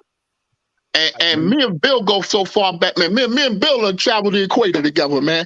So you know what time it is, man. And Bill seen it in me. You seen it in me. Brewmaster seen it in me. Black and Gold seen it in me. Yeah. And we built the legacy, man. And I'm happy to be here 25 years, man. This is the 25th anniversary, man. And I appreciate everything, man. And Denny, I'm humbled, man. I said, yo, you got Harlem right now. Nobody else. Just you got it. Frank the cameraman is trying to come up and do his thing, but you got it right now. It's all about you right now, Pop. And let me tell you something. And listen, even though this promotional game, and Tony knows this was because Tony and Brew have probably one of two people that have been unified with all the boroughs, but not that it was competition from Manhattan, Bronx, Brooklyn, Queens, and stuff like that. But you guys have seen promoters from the demographic area of location, and it was Sparkle. Then it was, like I said, it was Mike, Eddie, and I. Then Denny came up, but like I said, then because Bronx had accrued a lot of the. Rest in peace to the Gator family. Gator came out of nowhere. Shout out to Gator Production. Shout out to Gator. Like shout out to Gator. Shout out to Gator. From the Bronx, right? Like you guys were from the Bronx. So, like I'm saying, there was so Gene Pendergrass. Yeah, we mentioned Gene earlier. Yeah, all these cats came out from the projects and stuff, Black and Gold. They came out. So really, Sparkle had it, and Steve was like I think in Long Island or Queens or something. Long Island. Bruce, you was with us. You know what I'm saying? So Tony, but you was an MC. You shout out to Win Turner and Jonathan Donker and that Brooklyn, that Brooklyn era. in the house. Mike Lewin. Yeah. So I'm saying you guys saw it. So when I kind of put Denny in ear. I said, yo, this is your time, man. You got it, because there's nothing really coming out of Harlem or Manhattan. Like, I mean, besides respect to Reggie Wells, but really, it's you. And I put it in his ear, yo, run it and take it and don't stop. I'm gonna let Brew come in, and then Los, you gonna come in and chime in with it. And shout out to anybody that's watching. This is Real Talk Chronicles. I'm your host, Bill Forster. This is Sparkle Entertainment. This is my special edition and legendary promoters. Listen, a lot of you won't be on here, but a lot of you can watch and learn. And I say that with no disrespect. You know what I'm saying? Because the bottom line is, when we talk legendary, we're not talking up and coming, and we're talking about how to galvanate this. So I'm saying that to say, like I told Los earlier, I got to bring Real Deal, Ed Walker, Paul Productions, Mike G. Tony, this was our era. You know what I'm saying? Yeah. How could I not, right, Brew? How could I forget these cats? But the bottom line is, people like Dennis, Steve Gilliam, and Melvin, the Dow Twins. Shout out to all those guys. I don't want to leave anybody out. Rest in peace to Silk. I salute you. The promoters that we've lost to this game. But that being said, I wanted to give these flowers to these. Shout out to Tinder and Shaniqua. We haven't mentioned any girl groups. Yeah, they were pumping it for a while back. You got Diva. Don't forget Diva. Oh, Diva. Big shout out to Diva. Lisa Ray. Not just the hostess. Lisa Ray. Yeah. Yes, but a fashionista. Maria Davis. Big shout out to Maria. Yes. So go ahead, Brew. Go ahead. One more thing. Before Brew. One more thing. Because nobody really give them their props because they were so young. And Dennis, you're gonna say yes. A young Final Four. Denny, they was teenagers in the game. Yo, Denny, I already got them on slate to come on, because let me tell you something. They were ahead of their time. They were ahead of their time. Final Four is my peoples. Shout out to Billy, Cornell, Reggie, the whole crew. Listen, was doing it, man. So go ahead, Brew. Go ahead, Lewis. Like I was saying earlier, I don't normally do this, right? When I got the text last night that Bill was gonna have you up here, D, I had to come on. Because we got basically a 40-year history. Yes, I remember one of y'all first parties at the Savoy Manor before y'all did Winners Palace. Yes, sir. And I helped with that, and then I helped you throughout the whole Ace Productions all the way through Sparkle Entertainment. And I love D, because I remember 25 years ago, D approached me about doing his own thing. I was like, yo, I'm with you. And we've been rocking ever since. I'm also grateful, man, because here it is. I've been doing this shit for 40 years, right? And I've never had a job. And this is all I've done. And I've experienced all of you. And I'm so grateful, man. And I'll say the best birthday party I ever had, I didn't even give myself. It was fucking Mike Eddie and Bill Foster. I am so grateful. They play house music from 1 a.m. to damn near 4:30 in the morning. House music all night long. That's your thing. That's your thing, my brother. Yo, but I am grateful, man. It's like, D, man, like I said, you already know how much I love you. And I know you love me back. It's because we had a long journey together. And one of the best parties, after parties that I had with you was Central Park West when Tavern on the Green closed. It was an after party from 70th Street all the way to 110th Street on Central Park West.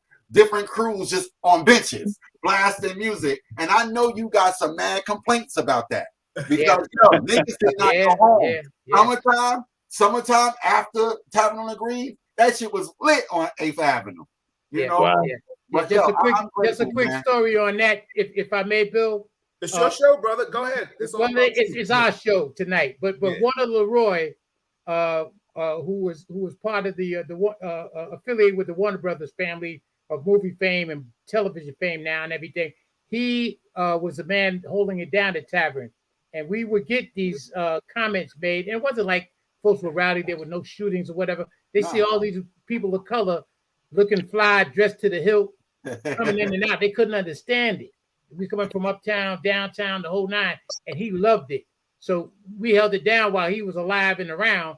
And unfortunately, when he had passed away, things started going to the left, primarily for like a lot of the other promoters and eventually for us too, just in terms of opportunity. But we had some people that were in our corner, in terms of the promoters' corner. You know, like I said, I'm grateful, man, from starting with Herman M., then meeting you. And I remember Silk. Shout out again to Herman and Deli. Silk was smooth, man. With Herman. Hold on, fellas. Silk's family is in the building. Dana, Monique, Rochelle. Yo, they are in the building. Let's give them some love. Rest in peace to Silk, man. Big shout out to Silk. Rest in peace to all the soldiers in this promotional game that we've lost. Rand, Gene. Well, Rand, Bill, you remember it was in phases, right? Yes. So there was Silk, Herman M., Gene Pendergrass, and then it moved into the next phase, and then there was Peter Shue, and then everybody just started gravitating to the circle, Les Mooch, and that hotel nobody named yet was the Vista Hotel that was down by the World Trade Center. That was the hotel. This is international. You are correct. Exactly. This is my first encounter with Silk. I was passing out flyers to his yacht party with the New York Knicks. I didn't know who he was, and he said to me, he said, "You working for Herman?" I was like, "Yeah." You know, he said, "Come on." I was open like, yo, I was 20 years old, just out of the military, bro. And I remember, you know, being a teenager looking at the Daily News with the Knicks going to parties, and now here it is, I'm on a boat with a bunch of Knicks and but gorgeous damn women. I was open, and I started working with Silk. Next thing you know, he never asked for a dime, right? Yes, did not at all, not at all. And there you go. Said, he recognized me, man. Y'all remember Dice? Of course. Y'all remember Dice? Yes. Hey, yo, I got some. Time out, fellas. I want to bring Los in for a second, but I just want to say this. Denny and I used to dance. Our crew used to, Jimmy, Ralph, and all. We used to go around Jersey. Denny used to dance for Doug. You know what I'm saying? So Denny and I started, first and foremost, Denny and I used to play. Denny and I, we grew up together. We used to play ball together. Bill, do you remember? Bill, do you remember White Boy Bill that used to hang with Ace? Yes. Yeah. Those were dances. Him and Ace was the dances, bro. Yes. Wise kept. Ace is coming in tonight too. So come on, Los, come in here because let me tell you, shout out to Real Talk, my guy, man. I haven't seen you in so long. I miss you, brother. First and foremost, it's good to see all y'all, man. Y'all still look the same to me. Y'all don't. A little lost to this, a little bit of that, but it's all good. I don't know what's going on, but I'm like 60. Dennis is the only one with hair on his head. I want to be clear about that. I got a little bit. You guys hear me good, right? You hear me good? Turn your volume up, but we hear you good. Turn your volume up, Los. All right, so this is I'm going back 30 years, D. So you may or may not remember. Nah, trust me, shoot it. But it was that award ceremony that Tony Toon put together. We were part of that promotion. And Majiks. Yeah, Majiks. Yes. You got the legendary award that night. Yeah. Hey, wait, Lo, stop for a second. Tony, I'm still waiting on my plaque. I still waiting on told you I never get my award. Come on now. But none of y'all remember. But none of y'all remember that Mary J was standing in the doorway that whole night, and she was blasted that night. Red Alert brought her over there and introduced her to me. Mary J was in the building. Yes. Yeah, sir. she was wasted that night. That's before and La J performed. I'm sorry, Los. Continue, bro. No, well, you know, I had been in the game about a year, man. I went behind the ears, but we had thrown a couple successful parties, and you know, I was intimidated by your presence, man. You were like. Come on. Wait a minute. We had never Come met. on now. We had never met, and I was up in the VIP, and you came over, and it's an intimidating figure, you know. And he's tall, right? He's tall. He was tall, baby. Dude, I probably was drinking. I got the pictures from that night. I know what I was wearing. Go ahead, bro. You said, hey. I've been watching what you guys are doing. You guys are doing really, really good. Keep doing what you're doing because it's working. And I can't tell you how powerful that was for me, because thank you, brother. It gave me so much confidence moving forward. And I think we went on a pretty good run, 3 or 4 year run after that. Then we stepped away for a couple years and came back using the same formula. I want to thank you for that. You know, first and foremost, it shows everybody what kind of. I heard you talking earlier about helping other people out, and so I figured you may or may not remember that, but it certainly helped me big time. And then 6 months I recall it, but I would never bring it up. That was a conversation you and I had, and I appreciate you sharing it with the guys. Not that I'm embarrassed or anything, but that was me talking to you and acknowledging how you were moving. Well, let me tell you, some words of encouragement could go a long way.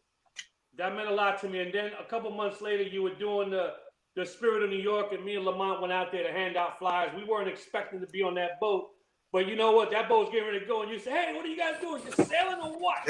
Come on, take a ride. Reggie Wells. I'm bringing the legends, baby. I got DJ Ace. I got Reggie Wells. Hold on, everybody. Hold on for a second. Hold on. It's getting good now. Just hold on. Wait a minute, it's already good. It's getting better. Hold on, let me control it. Look, Reggie come on like he. Yeah, Reggie come on like he auditioning for the Superfly 3 or some shit. Hey, yo, Bill. Reggie, come on looking like Ron Isley. You're contagious. Yeah. Hold on, everybody, hold on for a second. Listen, Reggie, look good, kid. Only one time, 2022. We've lost a lot of soldiers. Rest in peace to everybody that we may have lost, loved ones and stuff like that. This is Real Talk Chronicles right now. This is my special edition with Sparkle Entertainment, Legends in Promotion. I got D. Williams, Sparkle Entertainment. I got Tony Tune. I got Los, a Real Deal. I got Brewmaster. I got Denny Mo. I got Reggie Wells. I got DJ Ace. And I got Los Production, Real Deal. DJ Ace. All right. My man. Go ahead. Come on, Los. Los, you didn't leave me. You still right there. Go ahead. Come on, Reggie. Say something, baby. Talk to us, Reggie. Reggie on Ron Isley mode. Uncle Reggie, it's good to see you. Yo,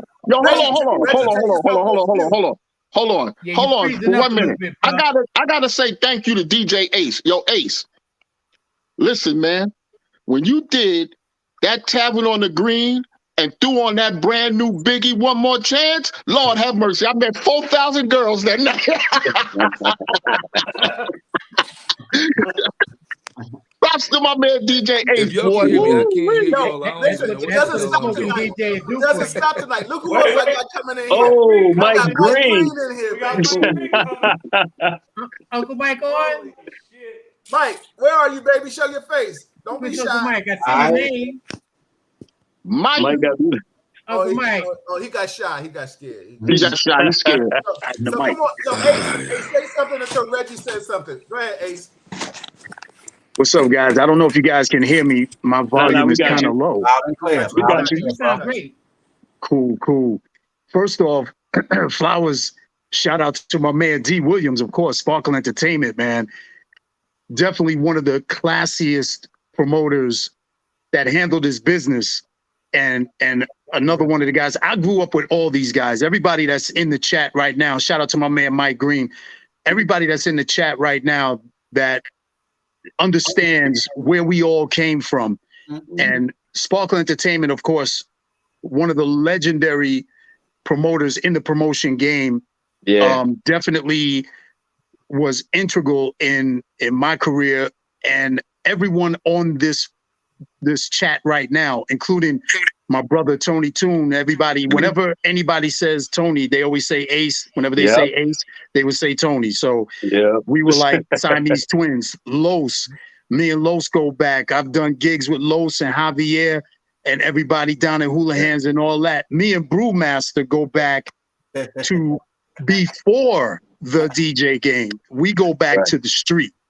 Real quick, shout out to Tony from Class Action, man. Exactly. Reggie Wells, of course, and I've told Reggie this story 1,000 times. I hope Reggie got his volume on. I got my volume on. You hear me? Yes, sir. See, Reggie Wells, WELLS. And see, Reggie started me in the business. Reggie started me in the business and I, this is not about me. This is about Sparkle. But tell the story, Mike though. Green, It's good. me and Mike go back a million years to the Gene Pendergrass days. Yes. And of course, Denny Moe, the legendary Denny with his 10 years on that party that he's doing, constantly doing it. But again, we all came from the Sparkle Entertainment family. And And again, now look what just came in the mail today. Thank you for Look saying what just came in the mail that's today. What we always tried to promote. Wow. Sparkle Entertainment family. Oh shit! It's like how we had the Sparkle Girls. Shout out What's to Tony. what's that, Ace? That's a flyer. It took a couple of years for it to come, but it finally got here. Yo, D, maybe they didn't put enough postage on this one, but it just got here today. Oh, check the year on that, though. Oh my God! We were so happy that they had colors. They were other than black and white and red. And then they finally got colors. Wait a minute, this is a Jeopardy question for you guys because I can't remember my man, the Dominican brother. He had the print shop down on 17th Street. Lino Press. Lino Press. Oh yeah, Lino. Yes, thank you. But D, hold up. Something else just came in the mail. Yeah. I see that 4-star. I see that 4-star, baby. Oh, here we go. Believe it or not, I have all the flyers. Yeah, you got. Don't let Reggie start. Well, hold up. Wait a minute. There's still more mail coming in. There's still more mail coming in. Look at that! Wow. Look at that! Look at all that! Oh, we're gonna do this now. Hold on. I have a special lady coming in. Fellas, just mute your mics real quick. I just want to bring the special lady in, and I'm gonna come back to Mike and Reggie. Please do. But well done, a lady wanted to come in and give D his flowers tonight. What's up, young lady? How are you? Hello, gentlemen. Mr. Dennis, how are you, sir?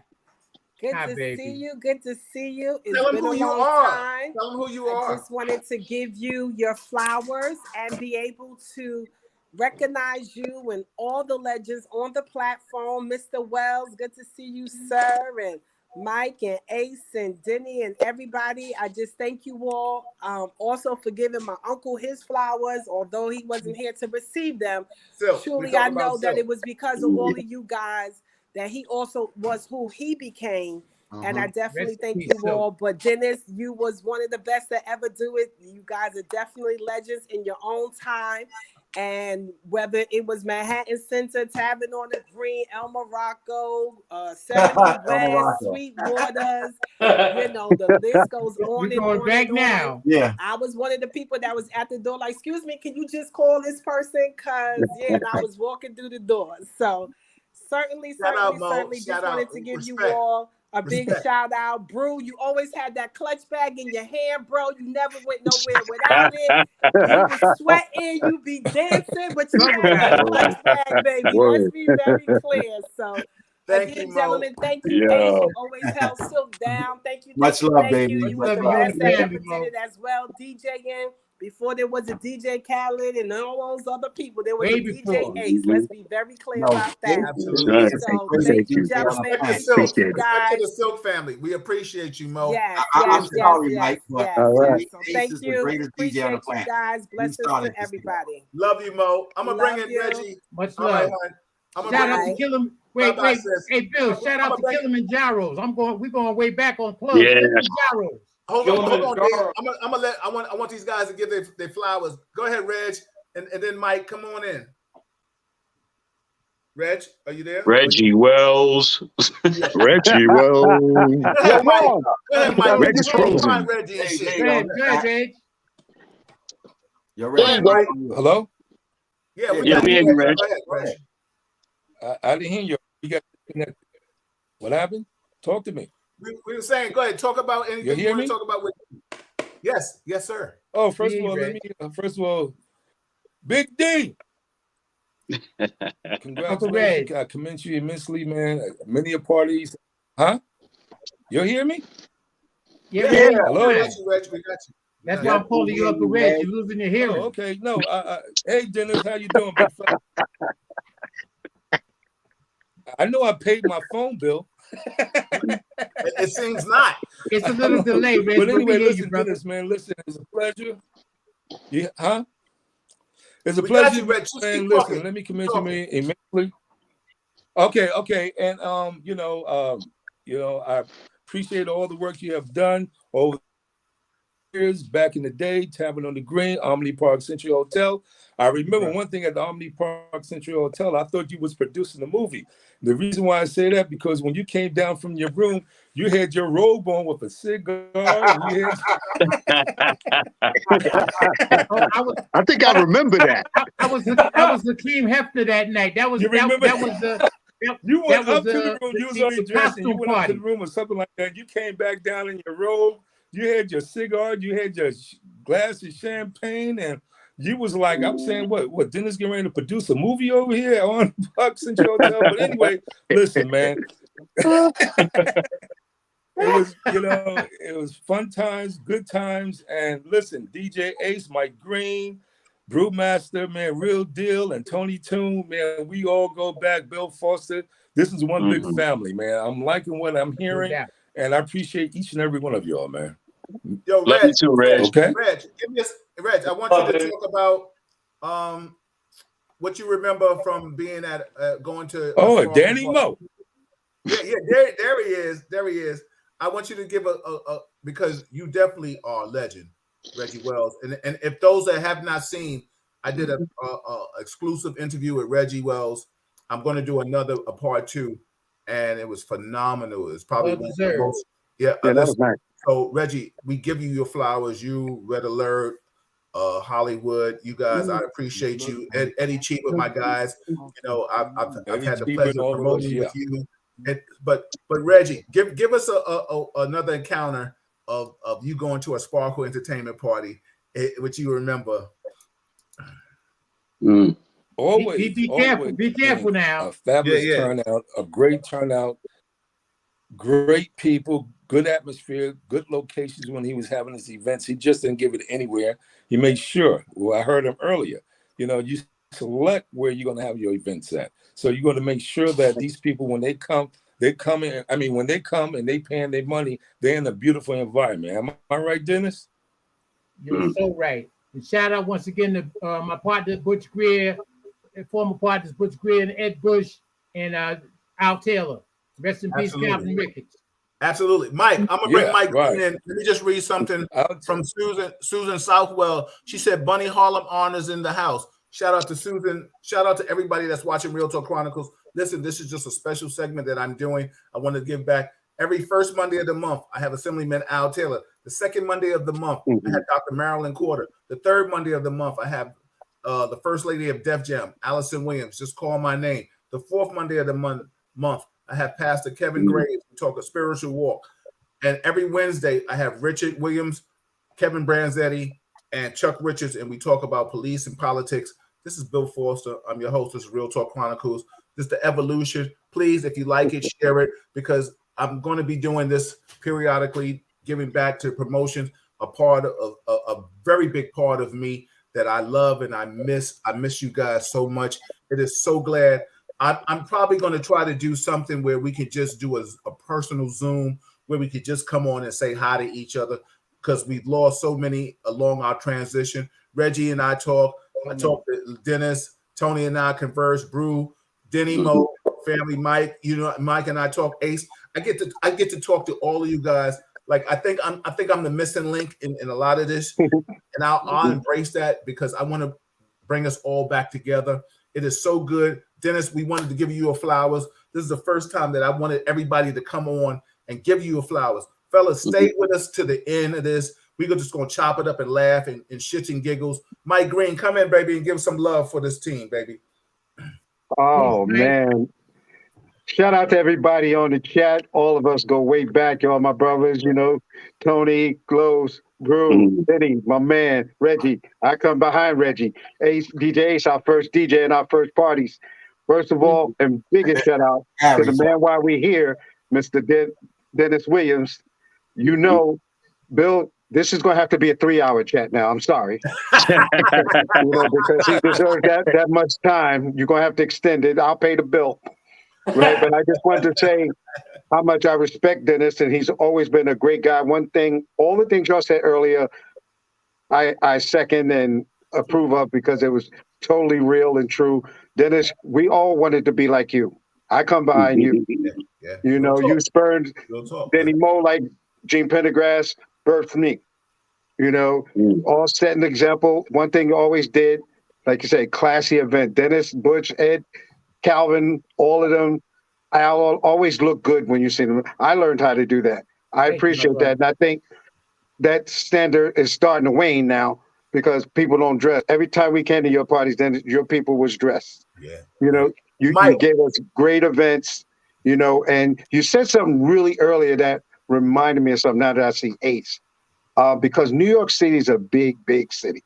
Yes. Danny Moore and I has talked about this, right? Our first event we did, Ace, you was our DJ at California Club on the East Side, right? First time getting a nice venue with me and Derek. California Club. Oh, wow. I remember that. I mentioned that night. You had a party at Tavern on the Green, and Alan Rowland had Bridgewater. Yes, I remember. We didn't know that when we booked our. We were just so happy to get the venue. Yes. Right. I booked the venue to a friend of mine, and we was like, oh, let's go for it. We put out our flyers, and maybe a week after we got our flyers out, oh shit. There's a sparkle party on that day. There's Bridgewater's on that day. Yeah. Right? We was like, oh, we're gonna flop, lose our shirt.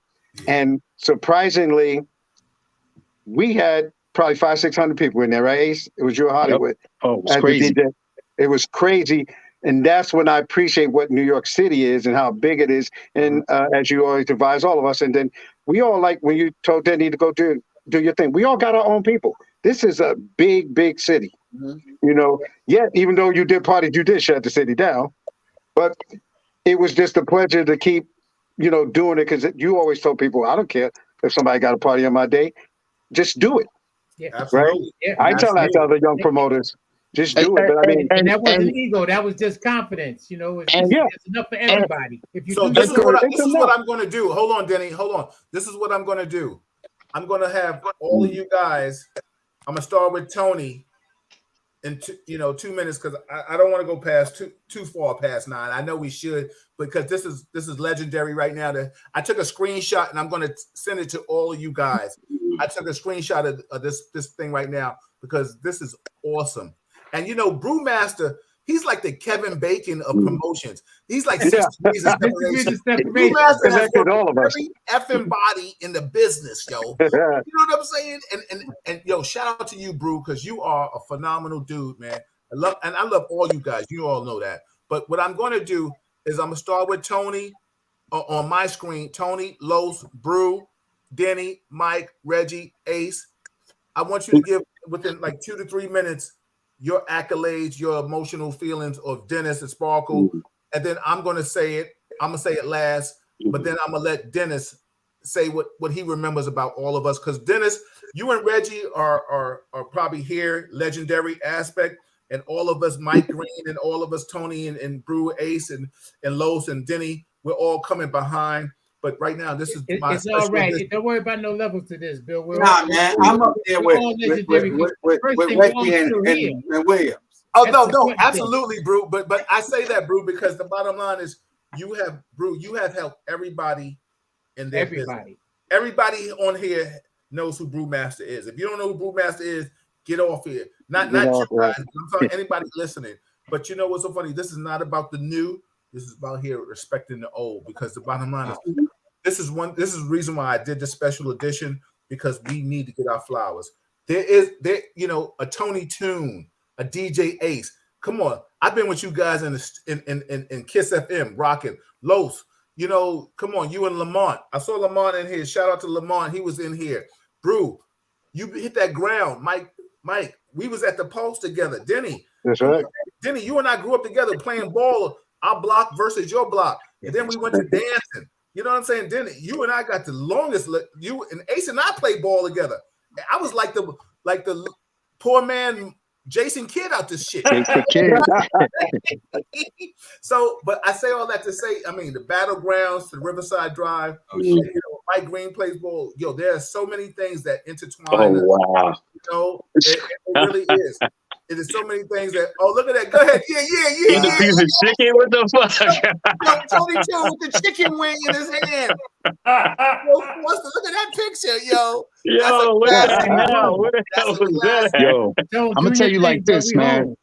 I got and shout out again to D Williams, Sparkle Entertainment. I got tons of memorabilia from this era. Yo. I got video footage. I don't have the video footage that D has. I would love to see his footage from the Omni. Yeah. But pictures, flyers, audio, and video, I got it. So carry on, guys. Carry on. D Williams. So Bill, yes. Bill, I wasn't going to mention until I had everything put together because you and I had a brief conversation, right? Yes, absolutely. So most of y'all know we started Dance Tracks in 1992. 2022 is 30 years of Dance Tracks USA, the anniversary. So in July, I'm doing a whole big celebration, but I want to add this to it because I'm actually getting ready to lock in the venue. I'm going to do what's called the Promoters and DJs Legends Ball tied to our anniversary. And I want to invite every single one of y'all to be a part of that. Every single one of y'all. And it's going to be the biggest freaking party anybody could ever imagine. If it's just promoters and DJs, listen, it'll be phenomenal. It'll be ridiculous. We started something like that before, Tony. And I want to do something. And I want to do something in memoriam to those brothers that we lost, to their families, you know, throw a little something their way, whatever we could do. So that way we can remember the Silks. We can remember the Marlon Langs, you know what I mean? Tommy Allen. And listen to who the Rands are.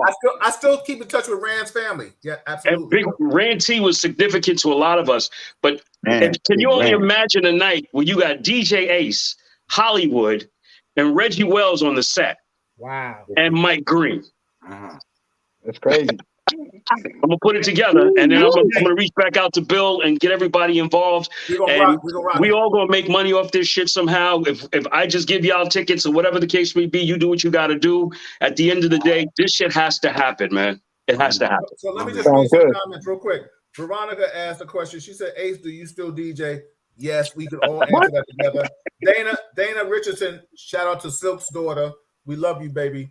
Ace, she said, Ace, when time permits, send me some flyer throwbacks. She says, wow, this is epic. I appreciate everybody chiming in. This is Real Talk Chronicles. I'm your host, Bill Forster.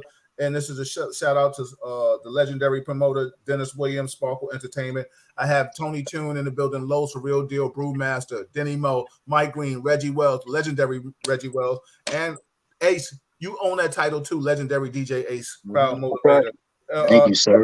Thank you. Come on. Text Los. Los can send you the link if you want to come in for a few minutes before. Oh, Real Deal too. Yeah, Real Deal too. So Tony, this is how we're going to do this before we get out of here. Tony, you got 2 minutes. Give Dennis his accolades. Then I'm going to go to Los. I'm going to go to Brewmaster. I'm going to go to Denny Mo. I'm going to go to Mike Green. I'm going to go to Reggie Wells. I'm going to go to Ace. And then I'm going to say something. And then I'm going to let D. Williams say what he feels about all of us and how he's enjoyed this night, and we're going to get out of here. And I appreciate you all. I love you all. I really do, man. You guys have been a family to me. I tell my wife about you guys. She doesn't know the names. She doesn't know the faces. Only when you call or say hi or like a picture or something. But listen, you are an instrumental, big part of my life from 1980-something to now. And I want to give you all your flowers. You all will be here one day somehow.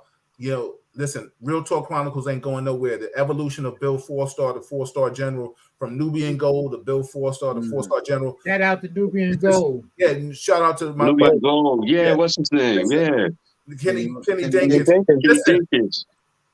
You see the evolution. Positivity doesn't sell. You know, Ace and I got Ace coming with me. We're gonna do some baseball shit, some sports stuff. So there's so many things. That's so right up my alley. Come on, Tony. I want you get. Hey, Bill, you gotta. I want to be a part of that. Okay. Absolutely. All right, we'll be talking next week. So go ahead, Tony. Give us some 2 minutes, 3 minutes of some sparkle love. Anything you want to say about Dennis, bro?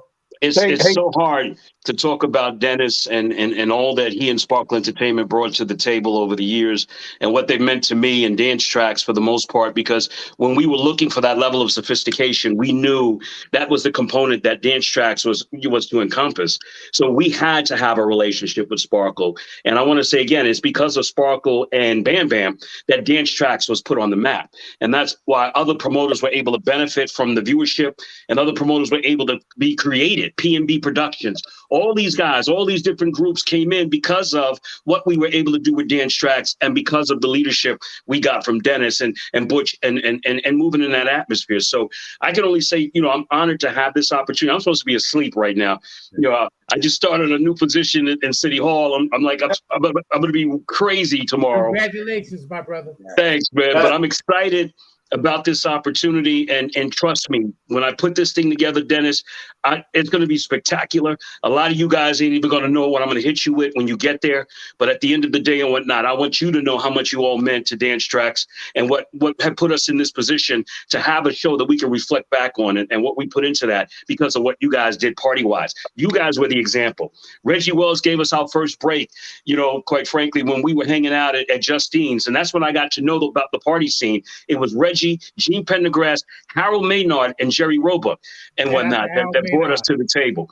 So yeah. And I always try to, and now just that dissect for a second.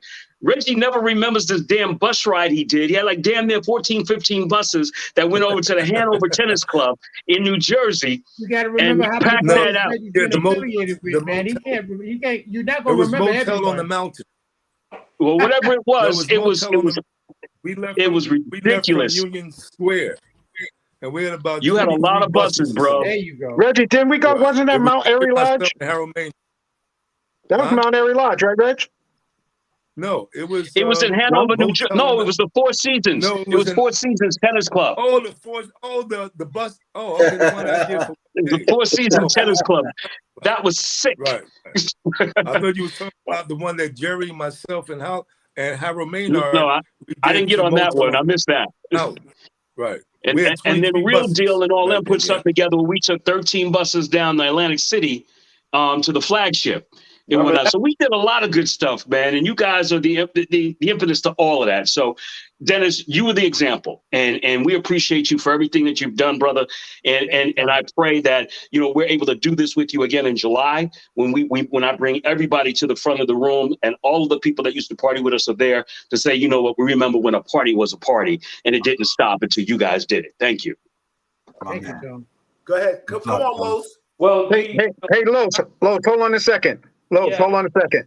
I'm sorry to interrupt you, Los, only because I got to go. I just want to say, Dennis, I love you, man.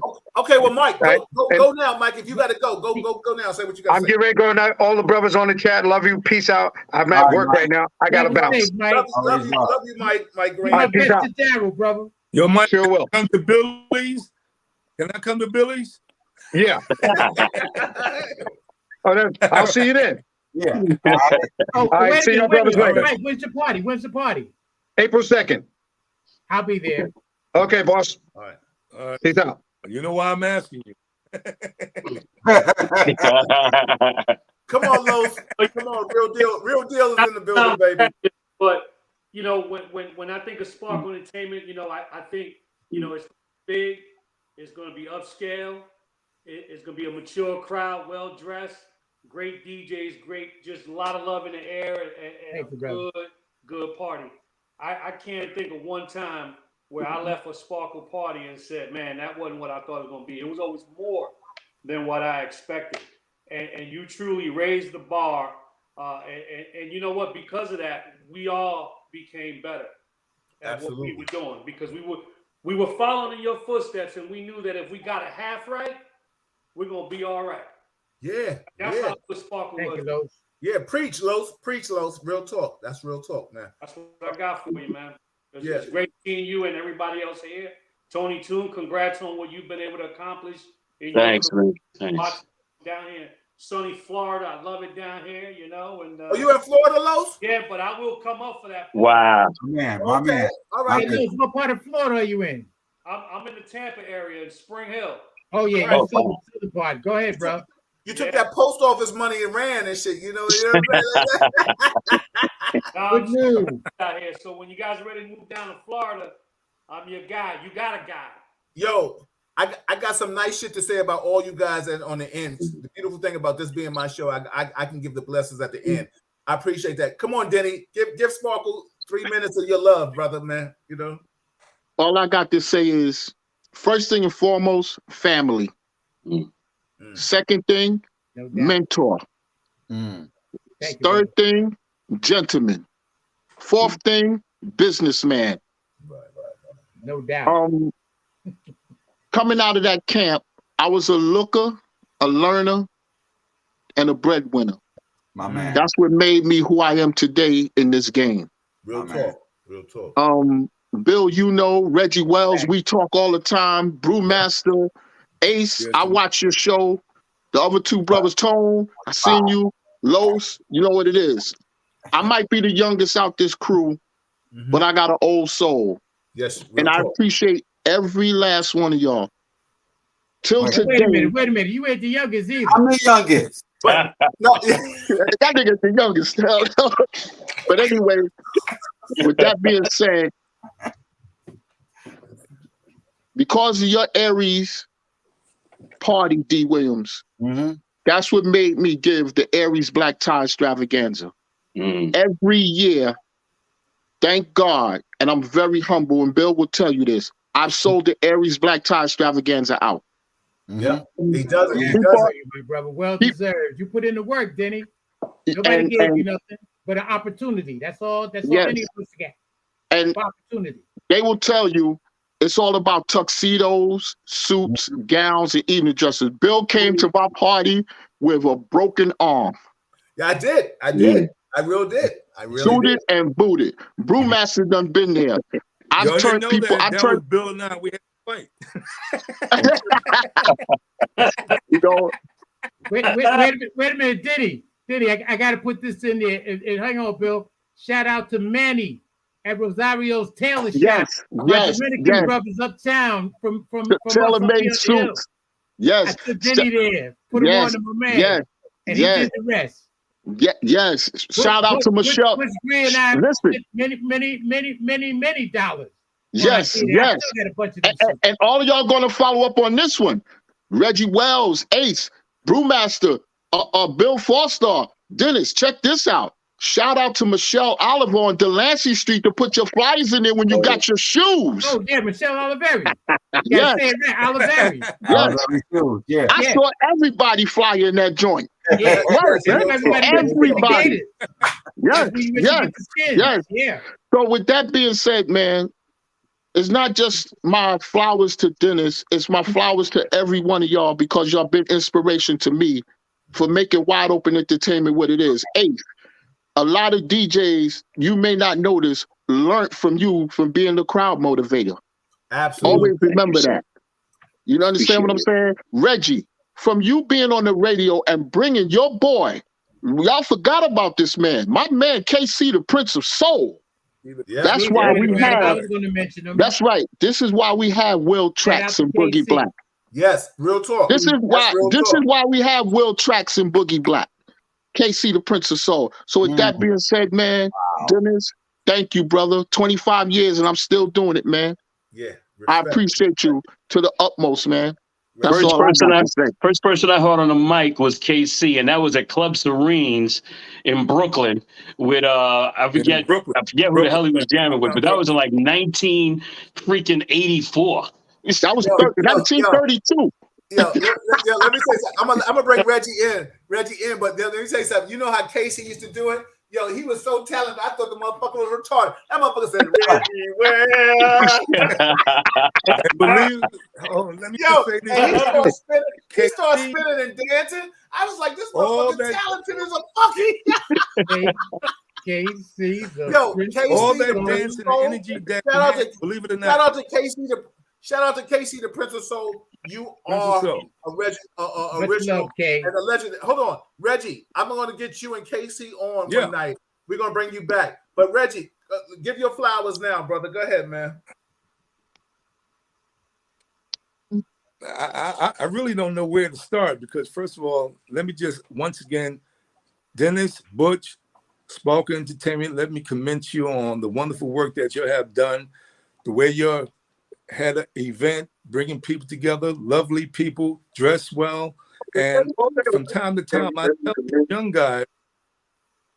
tell these young guys today, I said, let me tell you something. I don't condone no promoter today or whatever. But I said back in the day, we had major promoters, prominent promoters. Yeah. Sparkle Entertainment was one. And there's many more. I don't want to just, because we mentioned them earlier in your interview. And especially when you go to a Sparkle Entertainment party, there's a line outside the goddamn door.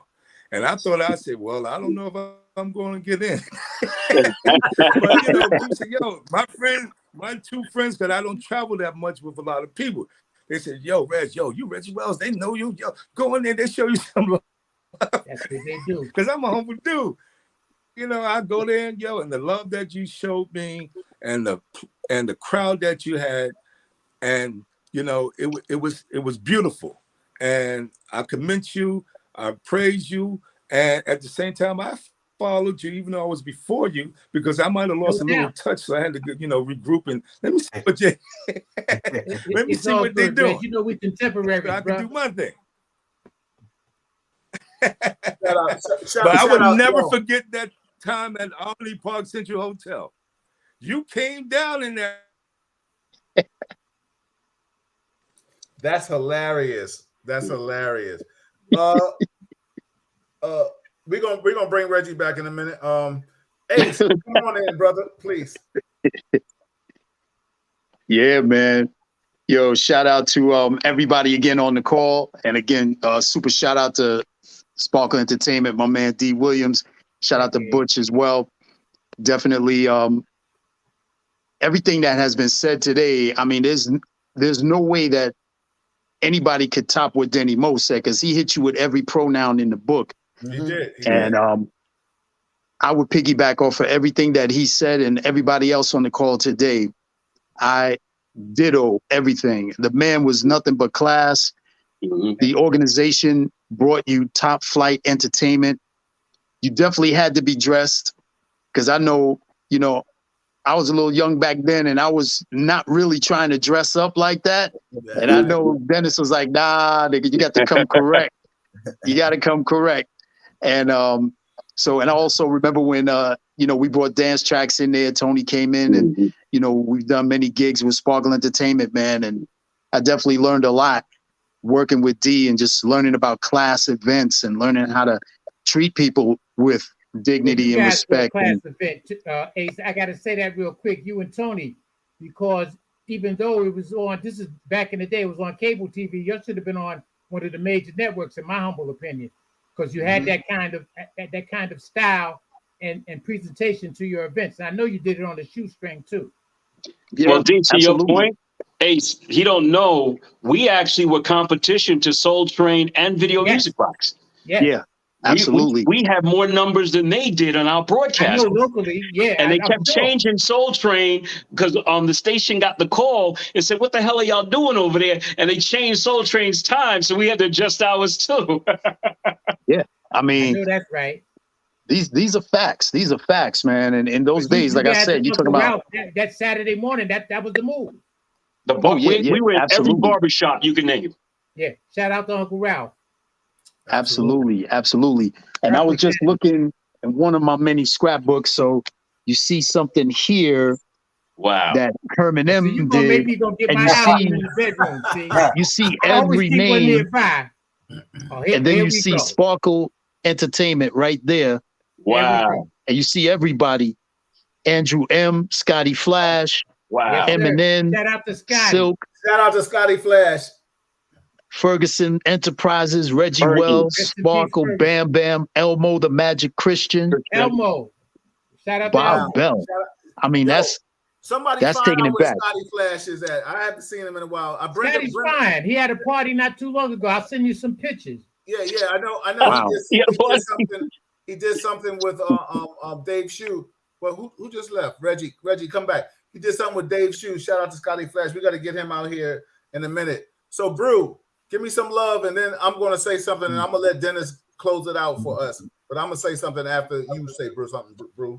Well, D is like, you know, we go way back to before the Sparkle Entertainment, you know, Ace Productions, you know, Al Taylor, y'all was my peoples, man. And I'm so grateful for working with Herman Maloney for y'all to recognize me to want to help y'all promote y'all shit. You feel me? And I remember putting posters up from Easter Sunday, from Major Deacon, all the way to damn the staple gun. People don't know about that. Yeah, cardboard posters with staple gun. And yo, I was still in my suit from the party last night. Yeah. You know, and I'm grateful, man, because it's like I love the fact I did the same thing. Right, I never had to get dressed for a party because I've always dressed. Yeah, you know, I was out there in a suit passing out flyers.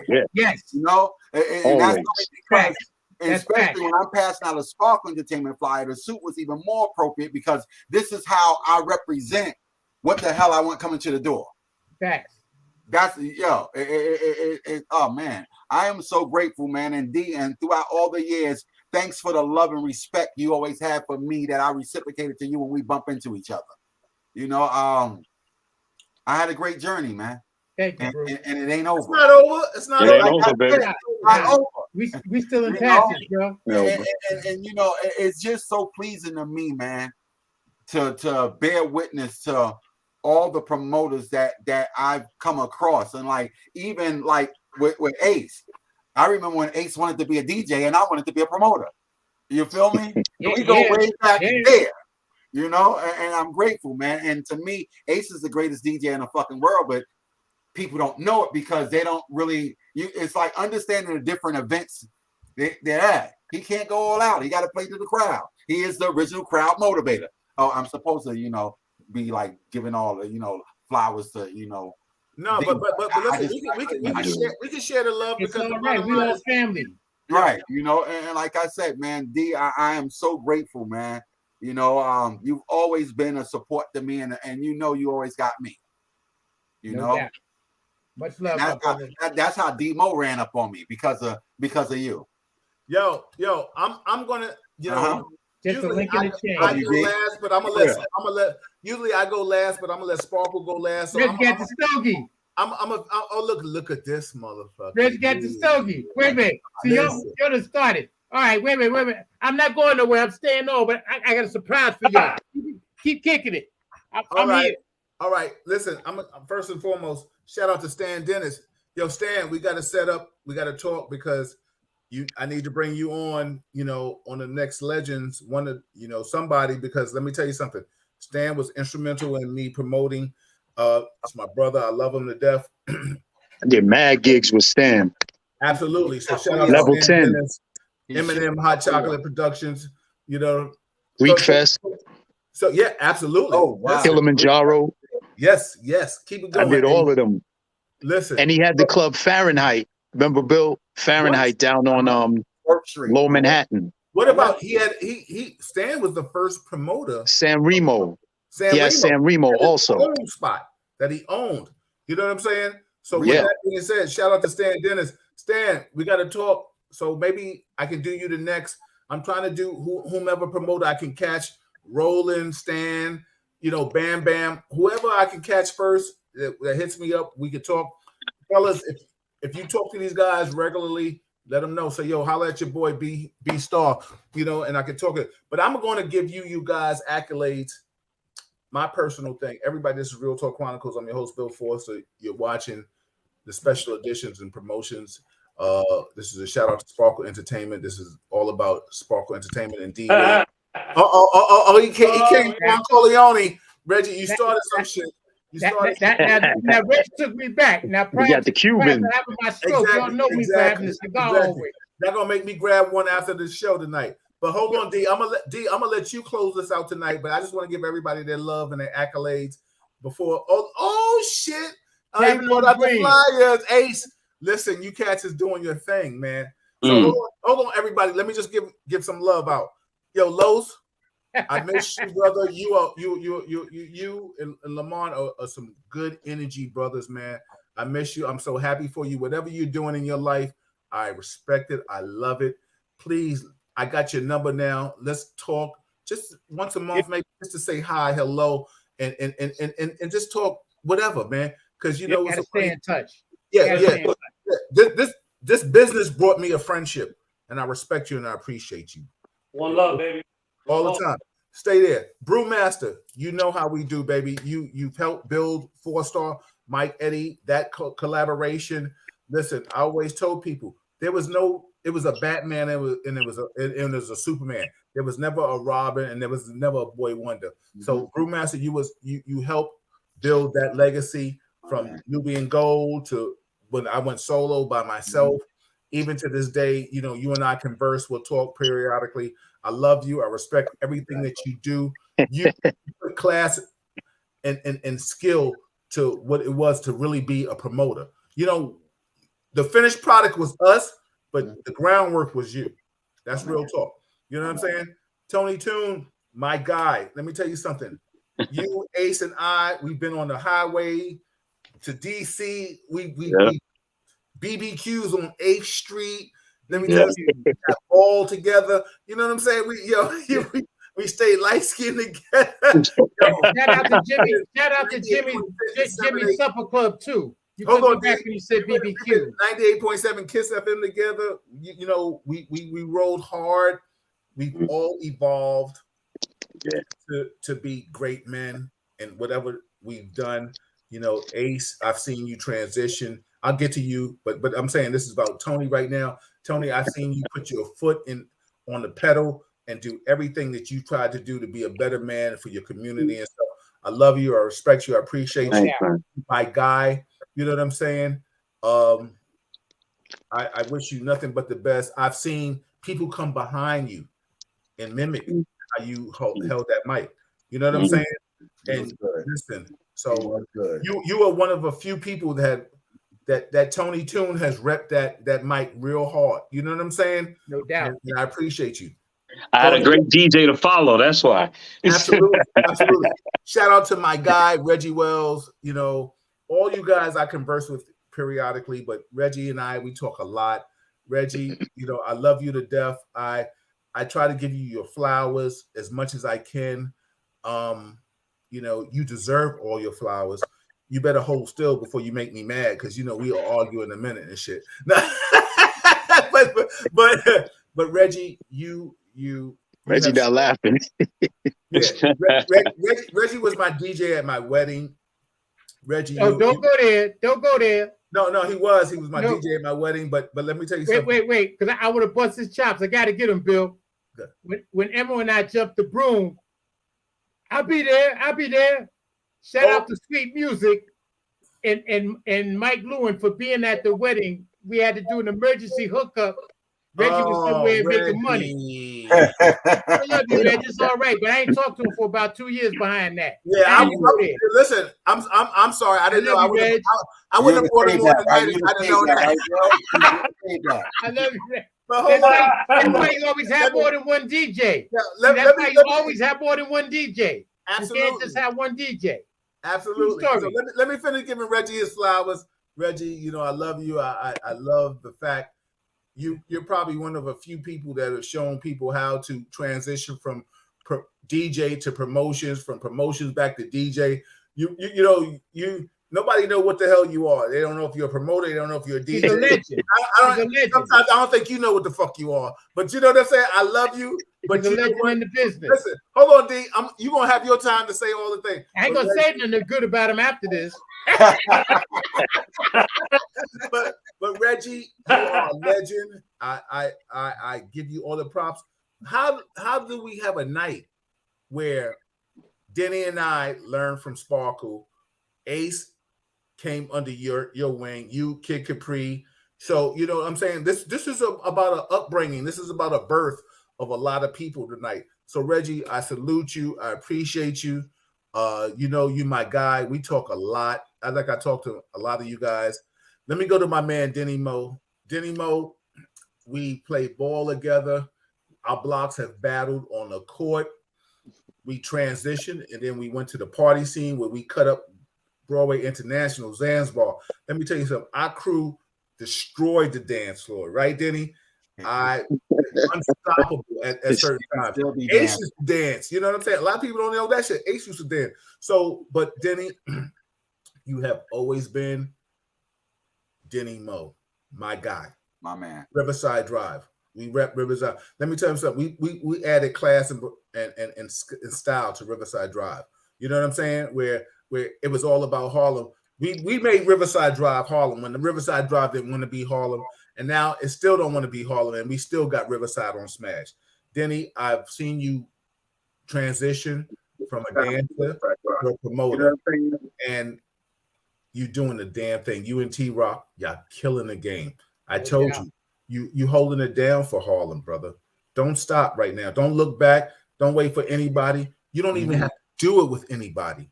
You know what I'm trying to say? Right now, he know that. Like right? wide open entertainment. Wide open entertainment don't need another promoter to rock with them. Stay by yourself. Let me tell you something. It's great to be 600 or 800 strong than add somebody and be 1,200 and have controversy. Stay with yourself. Build that legacy. Don't stop, because I love it. I appreciate it. And listen, I'm the last person to tell you not to collaborate with anybody, because my legacy is with Mike Eddie, and I love that aspect of me. And you know what I'm saying? But the bottom line is, Denny don't need nobody right now. You know, thank you, brother. Thank you, man. I mean, Denny get 1,200 by himself. Take that baton and run with it. Now let me get to my man DJ. Yo, hold on, Bill. I got to say this. I got to say this, man. I've these last 5 years, I couldn't get over 500. I mean, the last 5 years, I've reached 11 and 1,200 people, man. And from looking at y'all, man, I'm still humble. I appreciate it, man. And thank you to both of y'all. To everybody on here, thank you, man. Thank you. And don't nobody do a party in July. That's all I'm saying. Oh, no, we're gonna do, yo, Tony, we're gonna do it. I gotta get to my man. I'm with you, baby. The money's already in place, so let's do it. Hold on. I gotta get to my man DJ Ace. Listen, Rand has introduced me to you. He's introduced me to Sparkle, and the relationship has gone to from friendship to family. Ace, you've rocked my parties. I've seen you transition. I've seen you evolve. You are probably pound for pound one of my favorite DJs. I love you immensely. Yo, Cat, dude, you listen. You're phenomenal on that shit, bro. You're phenomenal. All right. Absolutely, always has been. And listen, pound for pound, a lot of people may not mention your name. Shame on them, because listen, you can go Candyman or Boogeyman on a motherfucker any day you want to. Real talk. You know what I'm saying? Yo, listen. Yo, I've seen people look over their shoulder and be like, oh shit, Ace is coming. You know what I'm trying to say? I love you. You know, I got my slogan. I got to say it right now. ACE, play for Top of the bass show. Top of the bass show. Rock with B. You know what I'm saying? Like, that's my guy. We go back. We play ball together. Like I said, Tony and I, we've been on the highway together. You know, we're going down to DC and party. So listen, I got love for all you cats. It's so good to see you. I'm glad that I decided to do something like this. You know, shout out to the 4-Star family. Yo, I'm the 4-Star general. This is Bill Forrest with Real Talk Chronicles. Where's Linda, man? Who? Linda, the dancing machine. Linda and I, we don't converse anymore. You know, that's where we are right now in our life. All love and due respect. She might be listening, but you know what I'm saying? Much love to Linda. Yeah. But still respect, because she held me down for 100 years. And you know, I gave her that nickname, the dancing machine. I gave that. You? Okay. Yeah. All you guys, you and Ace gave her that name. You and Ace gave her that name, and she taken it and ran it. I think she got a jacket, right? Ace, you gave her a jacket with that shit, some shit. Yeah, she got Ace jacket. So shout out to the dancing machine. She always rocked my door. Appreciate her. But now I still got my jacket. Exactly. Yeah. So with that being said, Sparkle, you can go around this table and give everybody their blessings and what you know about them and say that, because the bottom line, this is about you. This is Real Talk Chronicles. This is about the special edition of promotions, legendary legends and promotion. And this is about Sparkle Entertainment. This is about D. Williams. But I wanted to do something different. And that's why I'm so glad all these guys, and that shows you how you love D, to come out, and all these people came out and show some love. But when we get off, fellas, when we go into the green room, don't hang up yet. But I want D to give 2 minutes on what he feels about everybody here, and then we can get out of here. Go ahead, Sparkle. It's all about you. Start with Los. Start with Los from my screen. Go ahead. Yeah. Thank you, Bill. I'll be concise, guys. And I, first and foremost, I want to thank you all for pointing on kind of thick there for me. I appreciate the love and the thoughts. You know, as Denny has said before, you know, I'm humble by nature. And I always, even to this day, at this point in my life, I take compliments relatively well, I think. But it's what's most important to me is the relationships that develop with people like yourselves, where we're all tight in a sense of there's a level of respect that goes way beyond. I just spoke to him yesterday. I just spoke to him last week. You know, he loaned me this. He did that. It's not about that. It's a level of respect that we all have for each other. Brewmaster, the way you always flowed, the humbleness that you carried yourself with, the times that we may not have had the money to give you at that moment. I remember them, a few of them times too, bro. But I always tried to make sure you got paid. But see, you never sweated anything, and you would work with people. That's something folks need to learn about also, the humbleness of you. Ace, in your case, you always respected you. Straight business, have that money ready for me because I'm playing. I'm giving it my all, but you carried yourself. No, talk to my manager. Talk to my manager. Tremendous. Exactly. Well, see, that's another story, but that respect to that too. But see, that comes with the territory. And you and Tone played off each other perfectly. Oh, yeah. You're just as glib as he is, but he's more to the outgoing side, where you're clearly more, to me, this is just my observation, more analytical. So it was a perfect blend there. You guys picked up on what the other person's not shortcoming was, but what he may have been lacking at that moment. So you're blended real well. You knew when to pass the mic. He knew when to pass the mic, and so forth. Much love the dance tracks, and you guys in your continued careers and what you're doing. Once again, I had mentioned earlier, it's so important to be part of the solution and whatever it is that we're doing in this world while we're here, because everybody gets a ride, and ain't none of us getting out of here alive, like the old movies used to say. Nobody's getting out of here alive. None of us getting out, but it's what we do while we are living and while we are here. So shout out to you, Ace and Tony. I kind of put y'all both in the same bag because I don't want to take up too much time on that. Reggie Wells, my brother, my real brother. Listen, thank you always for adding something to the situation. A little bit of levity, because everybody that knows me know I like to laugh, and I like to make, more importantly, I like the thought of making somebody else smile. And I don't mind being the person that, the brunt of the joke. If it's to make people smile, I'm not laughing at anyone. I want y'all to be laughing with me. It adds to our longevity, that ability to smile and laugh. And you always had that about you, bro. And what used to kill me, Reggie, and you guys will contest to this. I got to hit you with this. Reggie, know you coming to the party. And what's my girl's name would be on the door all the time? Gwen. Reggie ain't got no guest list. It's all up here. He see you coming, and he make that move. You just turn away. I don't care how long you've known him. You got to wait a minute. But I respect that because he was consistent, and he did that to everybody. And then when you got in, it was all good. Anyway, you know you're gonna get you in.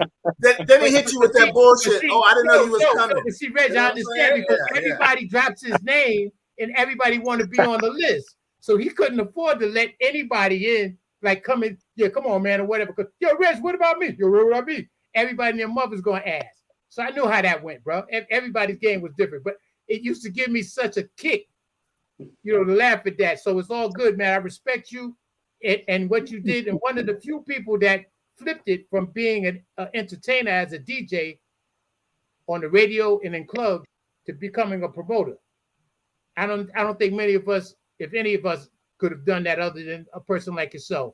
Continued success, talented my as he brother. was, exactly, to do that. Continued success. Brother Lowe's, you killing it down there in Florida. I'm jealous.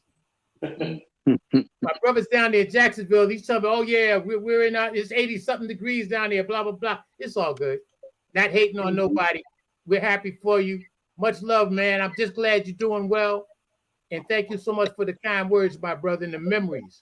You know, sometimes we need somebody to jar our memories, jar my brain to a certain memory. Right. Well, it's great seeing you and everybody else on this call. Thank you, family. Well, Dennis, before we get out of here, I'm gonna let you talk about me. I'm gonna let y'all talk about me tonight. Not that I need my flowers right now. No. Hold on, Bill. Hold on, Bill. I know this is the Chronicles. Nobody getting off this damn phone without talking about me. I know this is the Chronicles. Wait a minute. I got to do this anymore. I'm trying to do this, and there's a method to my madness here. Go ahead, brother. Go ahead. Oh, Bill. Play Bill. Oh, baby. That's a hush money shot there. Hey, yo, stop that. That's when he had the hair. Yeah, Face Man. That's Bill Face Man Forster. Everybody don't know about that nickname. I gave him that nickname too. Diddy, man, I couldn't be more proud of you, bro, than if we were blood family. Nothing but love. Every time we run into each other, you and the guys, you know, checking on the brother. That's at the station, yeah. It's all good. Oh man, look at Tony Toon and Ace. Yeah, look at that. That's a classic. They ran up with the money. Yo, we that's from like 30 years ago. Tony, it's all good. We're still here.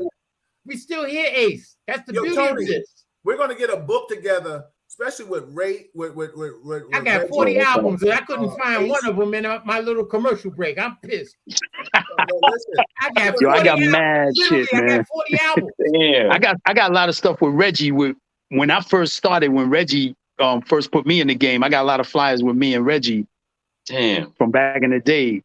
You know, so it's classic, man. You gotta make sure to scan that, man, and share it with folks, you know, because I got mad stuff. You can't find this nowhere else. If somebody doesn't have it, it ain't out there. Did anybody save their clips from dance tracks? Did anybody save any of that? No. No, you know what's so funny? I think most of your every show that you did that I was in, I have. And some that I wasn't even in, because I used to tape them. I got them on VHS. Oh, but let me know. I can get it digitally transferred for you. Yeah, we'll do that because I had them so long I was gonna put them on DVD, but now DVD is obsolete. What are you gonna do? I can get them digitally transferred for you like that because I lost all my masters to bad weather. I have them. That's what I was gonna ask you. Did you have the masters? I lost all of my ex-wife put them out. She was cleaning out. She didn't know what she was throwing away. Put them all out in the bad weather. They all got demolished. Yo, real talk. She probably knew what she was doing. She was mad at you. Well, I couldn't go to that party. Yeah, listen. But wait a minute. Let me holler at Denny Moe real quick, Bill, and then I'm gonna get you. Denny, listen, man. Like I was saying earlier, I couldn't be more proud of you, brother, than if we were blood family. Keep doing the damn thing. I watched you come up. As a youngster, as a young man, how you carried yourself here up here on Sugar Hill in the neighborhood, in the battlegrounds, always consistent, always a man about your business, always willing to learn and listen, which is also a dying thing now with the advent of social media and everybody wanting immediate gratification. Everything this super microwave era, nobody wants to do their pittance. In terms of learning the skill that's going to take to pursue whatever it is that they want to do. Because we all can learn something from the people around us that we come into contact with. So you took it and you ran with it. Nobody was holding back the information. See, my brother Larry Williams, I got shout out my brother in Florida. I mentioned him earlier. My big brother Larry, it's the two of us that are left. And I always give him credit. I call him the template because I always wanted to be like him. As you guys are giving me my props, he's one of the coolest, nicest people you ever want to meet. The point is, he would tell you things, and I would always thank him. He said, you didn't have to listen. I'll tell you what I think is the right thing for you to do in terms of advice, but it's up to you to listen. And that's the same thing in promotions to the new guys that were coming in, whether they were DJs, whether they were promoters, whether they were giving out flyers, because many people tried to do all of those three things in particular and may not have succeeded because they didn't either have the drive or the aptitude to pay attention and to be humble when it was time to be humble and to be aggressive when it was time to be aggressive. But nevertheless, Denny, much continued success. And let me know the date of your party. I'm going to definitely come through because now that COVID is over, I'm trying to get out a little bit more so I can see folks.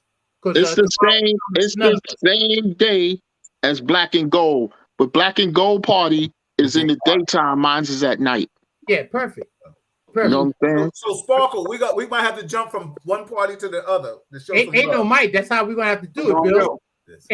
And now Bill Foster, my little brother. Listen, man, I'm so proud about what you're doing on this channel. More importantly, though, I'm proud of you as a man, as a person.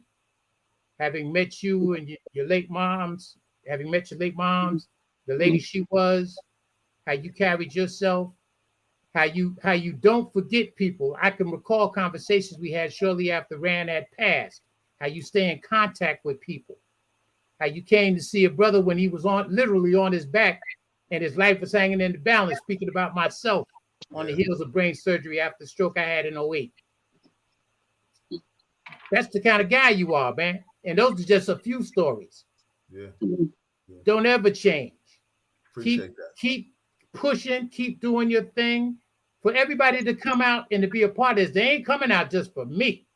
They're coming out because they know Bill is going to do the right thing and expose them. Listen, I appreciate everybody. It ain't about me anyway. This is about a night of promotions. We all are promoters in a sense, and a night for us all to be celebrated. It just happens that it's my turn this evening for just some extra things to be said.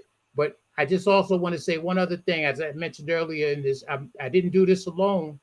I'm the one common bond that was in the beginning and in the end. When it was Calvin Ricketts, God rest Calvin, rest in peace.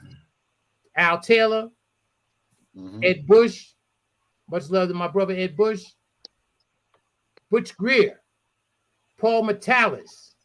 There's a name that's forgotten in the annals of promotion. Paul was with us for a while. Another brother went to Lehman with us. And shout out, before I forget, to MCA Records, who we used to get a lot of promotional albums. I went to school, or CDs, I should say, with Jimmy Jenkins and Andre Harrell before they blew up and took over Uptown MCA. We all went to Lehman together. We were all tight in the 80s and stuff. And I used to get a lot of promotional items from them to give out to the people that came, just adding on to the fun. But once again, it's the collaboration and the type of people that you meet along the way, which solidifies the kind of person that you can potentially be. And that's basically it for me, for you guys. And shout out to the people that supported Sparkle, the Sparkle family, the Sparkle girls. I hope you all were pleased. I hope it brought a smile to your face every time you think about, I wonder if I can still fit to that dress, you girls. And the brothers, can you wear them gaiters without them bunions hurting now? I don't know. You was rocking them well back in '96. It's all right. Yeah, we all had a good run, and some of us are still having a run. Denny Mo, keep doing the damn thing. Yo, before we get out here, Sparkle, let me just ask you one question before we. How long did you promote? Well, there's been a lot of conversations in regards to that. And my last shout out I want to give is to my son, Christian Williams.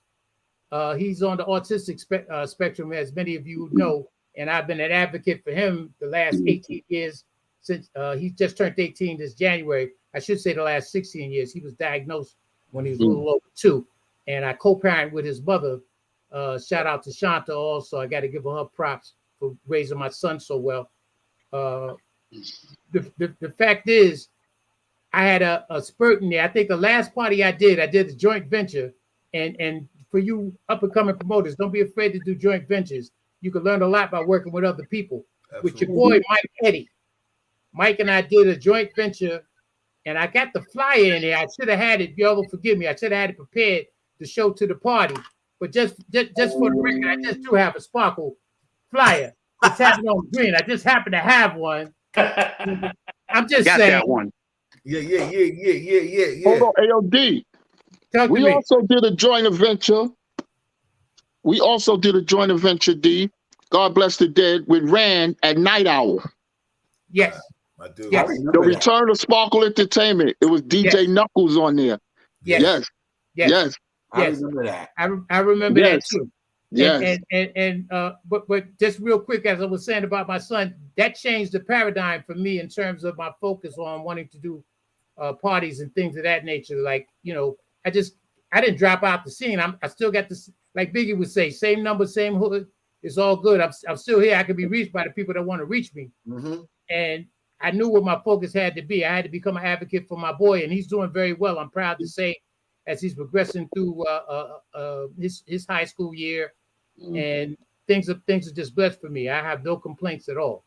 Well, you know, so funny. I'm glad you said that. And like I said, I'll have the last word. But Reggie and I was talking earlier, and I'm glad he was able to be on. But Reggie had said, Dennis, did you ever think about? And Reggie, correct me if I'm paraphrasing too much or if I'm right on point. Reggie has said, did you ever think about doing a Sparkle reunion? Because the bottom line is right now, this is a reunion, but the bottom line is, I know it's different. It's a lot of work, what to do and how to do it at this time and age. But Reggie had, correct me if I'm wrong, Reggie, you had said, did Sparkle ever think about doing a reunion? Yes.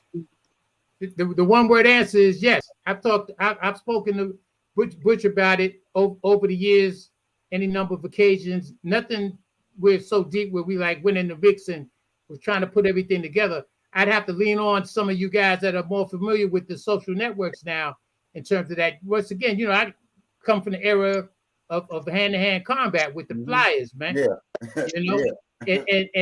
And I used to love that because I love meeting and talking to people, right.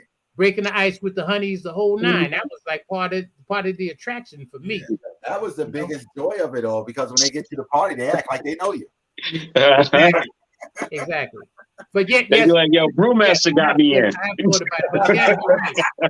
It can't just be a money grab. What you say, man? Y'all remember Miguel, right? Rest in peace. Rest in peace to Miguel. Oh, Miguel Navarro. Much love to Miguel. Miguel Navarro. Yeah. Shout out to Stan Dennis. Stan is telling a story in the chat, Bill. You see it? Eminent hot about chocolate. how he met D. Williams. Yo, listen, Stan, holler at me. He said, you he said, yo, hold on, Sparkle. Yes. Hold on, Denny. Oh, look at that. Hold on. Stan said, I met D. Williams at the spot at Taste of Soul. He was having a party at Octagon for a birthday they knew got killed or died some way.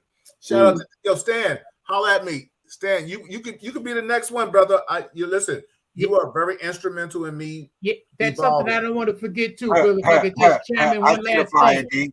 In 1990, we gave a party that really put Sparkle in a whole other stratosphere. This was a joint venture with the Dow twins, the first and only one I think that we did with the Dows, but we did the USS Intrepid with them.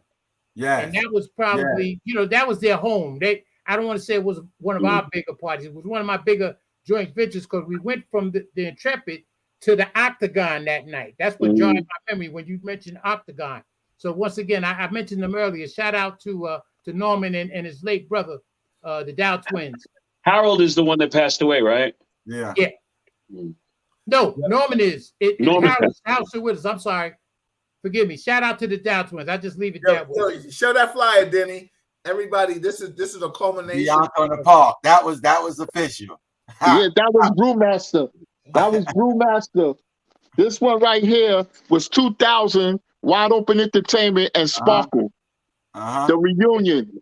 We had two different flyers, two versions of that, I remember. Yes. Crazy, man. I mean, hey, yo, that's 22 years ago. Look at the flyer. They don't make flyers like that no more. That was a big thing to have that many colors in the flyer. They weren't cheap either. First and foremost, shout out to Cliff Knowles, Trends Graphics, that used to do flyers for all of us. Oh, yeah. Trends Graphics. Supporting Black business and Latin business. You know what I'm saying, right? Listen. So let me just say this, everybody. This is Real Talk Chronicles. I'm your host, Bill Forster. I appreciate you all. Please like it, share it. Stan, holla at me. So the next time I do this, somebody tell Roland to holla at me. I want Roland and Al. I want to get Frank. I got both of their numbers. Raw Silk Productions. I want to get Raw Silk, Big Frank. I want to get Bam Bam Productions. I want to get Final Four, Eric Floors.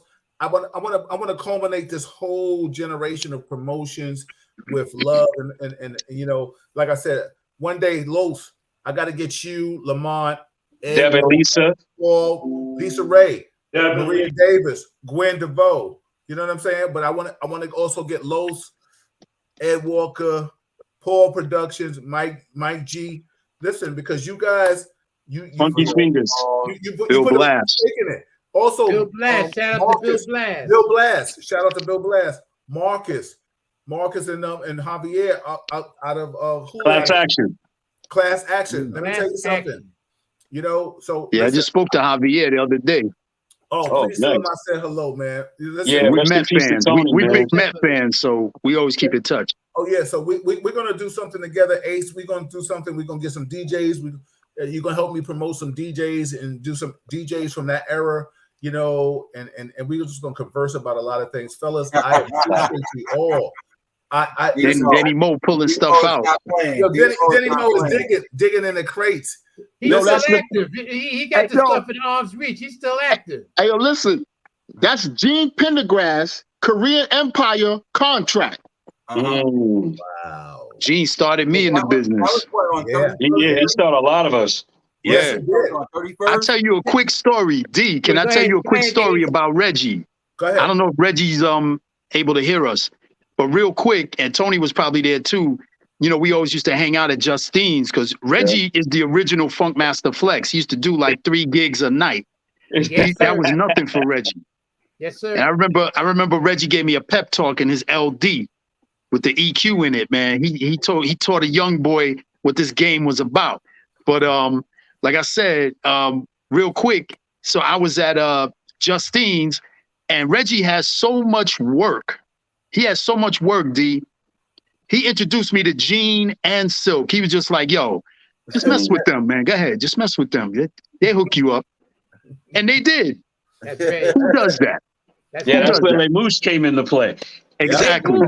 Oh, But man. you know, Exactly. talking about Reggie Wells, and this is what I think this is a beautiful thing about culminating and remembering the past, because we talked about like Denny and I being